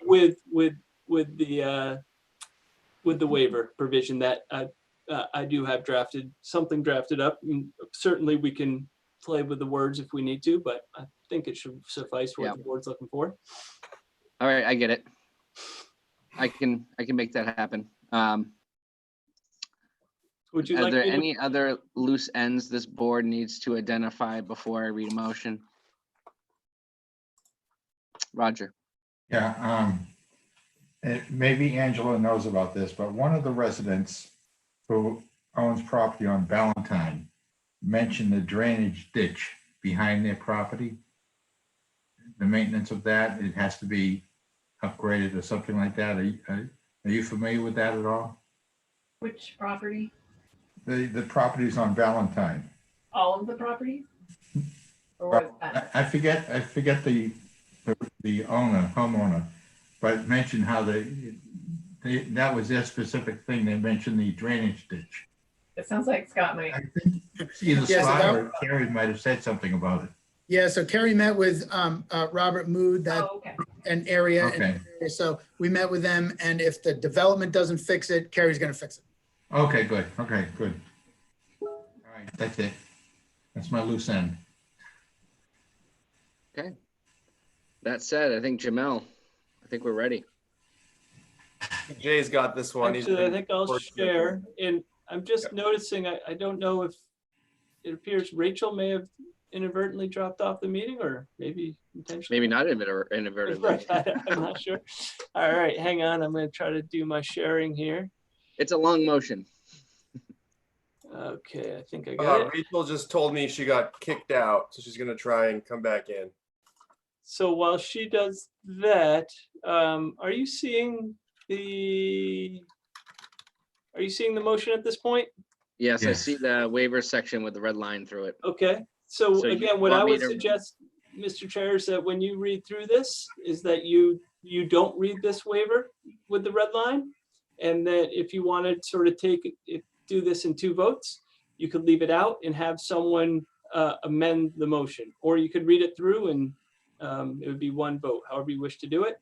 I will note, I did make one staff in reviewing this. We did make one other, really what we think is an administrative change under number 3.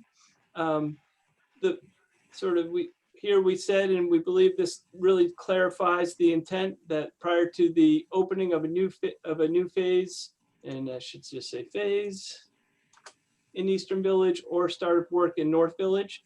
Yeah, the comment issue before the issuance of building permit was a little bit confusing. We think this just clarifies things, and we believe this is really just an administrative change. So if folks are comfortable with that type of language, we would suggest that the board consider that as you go through. But I can go back to the top. I don't know if we want to, I'm not sure if Rachel's been able to, yep, Rachel's back in. I can zoom to the top and. Yeah, Mr. Anderson. You're muted. Sorry. So I guess the only other change, Jay, on the motion, if they move with the motion, would be to delete the F, which is pay the recreation fee. But again, that would be read first and then part of the amendment. So that was the catch. Amendment would be delete F, right? Amendment would be to delete F. So would you like me to do that? That's 2F, right? Or leave it for now? I'm kind of like Anchorman. I think if you put it on the screen, I'm going to read it. So, okay. So you wanna leave it there for now? Let that sit for now. Okay. That's 2F will be deleted on the amended motion. Gotcha. Okay. And Mr. Chair, I know in past instances, the board chair or the board, when making a motion that does have this many findings, has just sort of stated to accept the findings as written, and then really just focuses on reading the conditions into the records. Do you find my reading to be too slow or boring? No, just merely pointing out, and we don't do precedent around here, so do what feels right for you. It's like I said, it's Anchorman style. You throw it up there, I'm ready. Right. So I'm gonna go right through it, and I also, not that anyone here needs to know the backstory, but I heard a story about a baseball announcer once that would go into so much detail about a batter's swing and stuff because he heard there was a blind man in the audience that used to love to listen to the game. And some said that he would just continually over describe things, but that was the reason behind it. And not that I assume anyone here is blind or whatnot. I think the audio is not necessarily a bad thing. So there you have it. All right, are we ready? All right, so the planning board has reviewed the above reference development utilizing performance and design standards contained in the Scarborough Site Plan Review Ordinance, hereinafter the ordinance, and in addition to the findings contained in the record of the planning board's proceedings, makes the following findings. 1, site utilization and layout. The built portions of the development have been laid out to minimize the impacts on environmentally sensitive areas and oriented in a manner to be compatible with the neighboring structures and development in the area. Elevation drawings and renderings of the proposed structures have been submitted to and reviewed by the planning board. Landscape plans will integrate these elements in a manner that is harmonious with the existing development. 2, site access. The project provides adequately for safe and convenient vehicular access to and from the site and minimizes conflict with the existing flow of traffic. A comprehensive traffic study of the project and its impacts on intersections in the vicinity of the site has been completed. Traffic study and proposed traffic mitigation, which have been agreed upon in consultation with the town's traffic consultant and the applicant's traffic engineer, has been included in the submission materials. The site utilizes a new public street that will be provided for safe vehicular access. The site also has been designed to enhance both on and off-site means of access for pedestrians by use of sidewalks in order to minimize the conflict between motorists and pedestrians. 3, internal vehicular circulation. The layout and circulation within the site provides for the safe and convenient movement of passenger, service, and emergency vehicles throughout the site. The layout also provides a safe and accessible pedestrian environment. 4, parking areas. The parking plan complements adjacent buildings, the site and neighborhood by not being the dominant visual element. The applicant has made an effort to reduce the scale of parking lots for aesthetic and stormwater reasons. 5, pedestrian ways, space, and alternative transportation. Plans include adequate areas for pedestrian passage and space for pedestrian gathering. Provisions have also been made for pedestrian access from abutting properties. Parking, pedestrian ways balance the need for both vehicles and pedestrians. 6, landscaping, buffering, and green space. The project utilizes landscaping to enhance the development and provide screening for the neighboring properties. Existing vegetation, together with additional provisions such as plantings and berms, shall be constructed to provide a visual barrier. The internal landscaping plan for the site provides visual diversity and helps define the property. The applicant's landing guidelines and maintenance plan will minimize soil erosion during construction. 7, stormwater management. The applicant has provided information related to the stormwater management approach. The board has considered the standards related to stormwater runoff and treatment. The applicant will be required to work with the town staff to further refine the conveyance of stormwater from the site into the stormwater system associated with the Eastern Village subdivision, as noted in the condition of approval below. In addition to local review, the applicant has demonstrated approval from Maine DEP for the proposed stormwater design and management system. 8, lighting. A lighting plan has been submitted which balances visibility and safety on the site while respecting abutting properties and minimizing light pollution and sky glow. The location, design, and color of fixtures complement the architecture, landscaping, and parking areas of the site in terms of form, style, and placement. 9, architecture and signage. The proposed structures have been designed to provide community and visual interest in architecture design and building materials. The building is oriented in a manner to be compatible with the area structures in terms of massing and form. 10, public and private utilities. All water, sewer, and gas utilities will run underground. The Scarborough Sanitary District trustees granted approval of the project during their meeting on September 26, 2019. In addition, public water will be supplied by the Portland Water District. The Portland Water District approved the project on January 23, 2020. 11, outdoor storage. The plan provides adequately for screening of dumpsters and recycling areas. 12, design standards for commercial districts. The site improvement elements and architectural design as set forth in detail in the application have been thoroughly reviewed with regards to form and functionality within the context of the unique site characteristics, the surrounding neighborhood, and Scarborough's commercial community. 13, preservation of historic and archaeological resources. The site does not include any historic or archaeological resources. 14, municipal capacity and state agency review. This standard is not applicable to the project as the site has been approved as part of a subdivision review, which these standards were applied. Waivers. 1, permit the proposed driveway separation along Camden Street.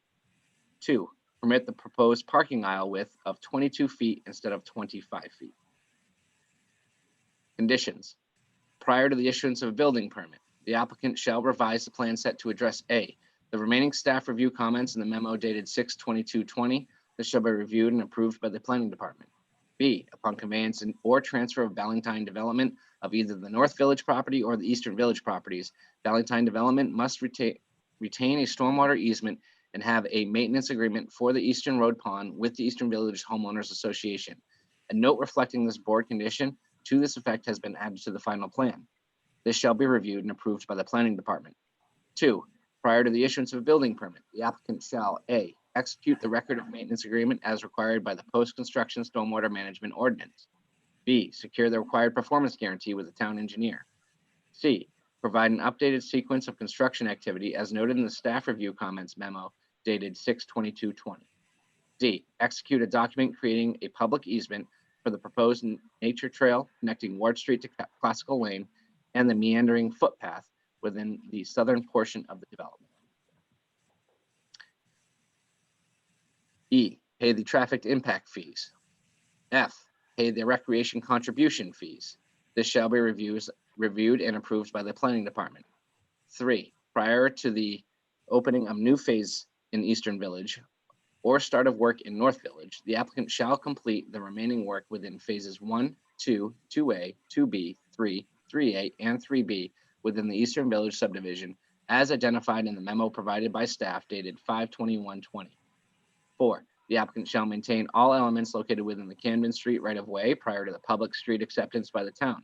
Following acceptance of the 44-foot wide right-of-way for Camden Street by the town in approximate locations shown on the plan, the applicant shall be responsible for the maintenance of the improvements in the right-of-way outside of the paved areas between the curbing within the said right-of-way unless otherwise provided for by the town council. For purposes of this condition, term maintenance shall include plowing, mowing, repairs, and seasonal maintenance of all sidewalks and esplanades. A note to this effect shall be added to the plan set. 5, prior to the start of construction, a pre-construction meeting is required. The meeting shall include appropriate town staff, the developer, and their site contractor, and is to be coordinated through the planning department. That is the current motion. Do I have a second? Second. I have a second. Discussion?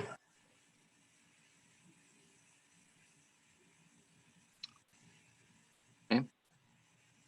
Don't have any discussion on this. Do I have anyone making a motion to amend? Rick Monking? Yes, I make a motion to amend the recreation contribution fees to waive the recreation contribution fees. Rick, you know I love you, but I think you're an alternate in this one. Oh, so I can't do anything on the motion. Well, Rachel got kicked off again, so Okay. I think he's There you good. go. I'll make the motion. This is Ricky Perry. I'll make the motion to waive the recreation fee. Okay, thank you. Second. Did I also hear to eliminate provision 2F out of that? Correct? I have a motion and a second on the amendment. All right, so I will take a vote on the amendment. All in favor of the amendment to delete 2F and grant a waiver of paying for the recreational contribution fee. Please, I'll do roll call. Roger Beely, Yes. Rick Monking, Yes, I don't vote though. Rachel's back. oh, Rachel's back. Sorry, Rick. I only got the little bar at the top. Rachel, we're voting on the amendment to the amendment. The amendment is stated as to eliminate the 2F, which is the payment of the recreational fee, and to add a waiver to pay any recreational contribution fees. That is I the vote no, and my husband crashed the internet in our house. well, give him hell later. Jen I vote yes. and Roger, did I already call on you? Yes. Rick DePerry made the original motion. I vote yes. Rick DePerry, Yes. thank you. All right, I show the motion passes 4-1 to amend the main motion. The main motion now, as amended, we will vote. All in favor of the main motion as amended. Roger Beely, Yes. Rachel Hendricks, Yes. Jennifer Ladd, Yes. Rick DePerry, Yes. Nick McGee. All right, I show that as unanimous. And just a message to our applicants and all of the people who participated, our staff and our planning board members. I want to thank you. This was a long, hard process, but I don't think we get to this point without every single one of you showing up and participating. And that is everyone. That is the people in the audience. That is the extra efforts made by the applicants team. And that is our continued hard work by the staff and our planning board members putting in countless hours as well. So I want to thank you. And I would just encourage the applicant, please keep up that line of communication. I think it does a world of wonder. It's so good and healthy. Just please continue onward and look, the best outcome for everyone in this community is that this is a huge success. So we wish you well and just keep up that effort, please. And to everyone at home, we really appreciate all of you participating tonight and all of the other nights. So, thank you. Thank you, everyone. Very much appreciate it. Thank you. Thanks. So we are going to, it is past 9 p.m. as I had mentioned earlier. We are not going to be taking up any new business this evening. We will continue this meeting on June 29th. It's Monday night, again at 6:30, and we will pick it up on the item number 9. Item 9 will be our first on the agenda for Monday night, next Monday night. At this rate, we're going to need a third meeting. Let's not get pushy.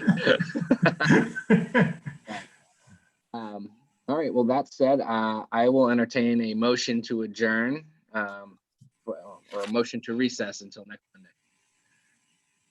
So moved while I can still make one. All right, do I get a second? Second. Yeah, I seconding. All in favor of recessing, Roger Beely, Yes. Jennifer Ladd, Yes. Rachel Hendrickson, Yes. Rick Duperi, Yeah. Nick McGee, yes. And again, thank you to everyone. I really appreciate it. Great job tonight, and we'll see you next week. Thank you. See you next week. Bye, guys. Good night. Bye-bye.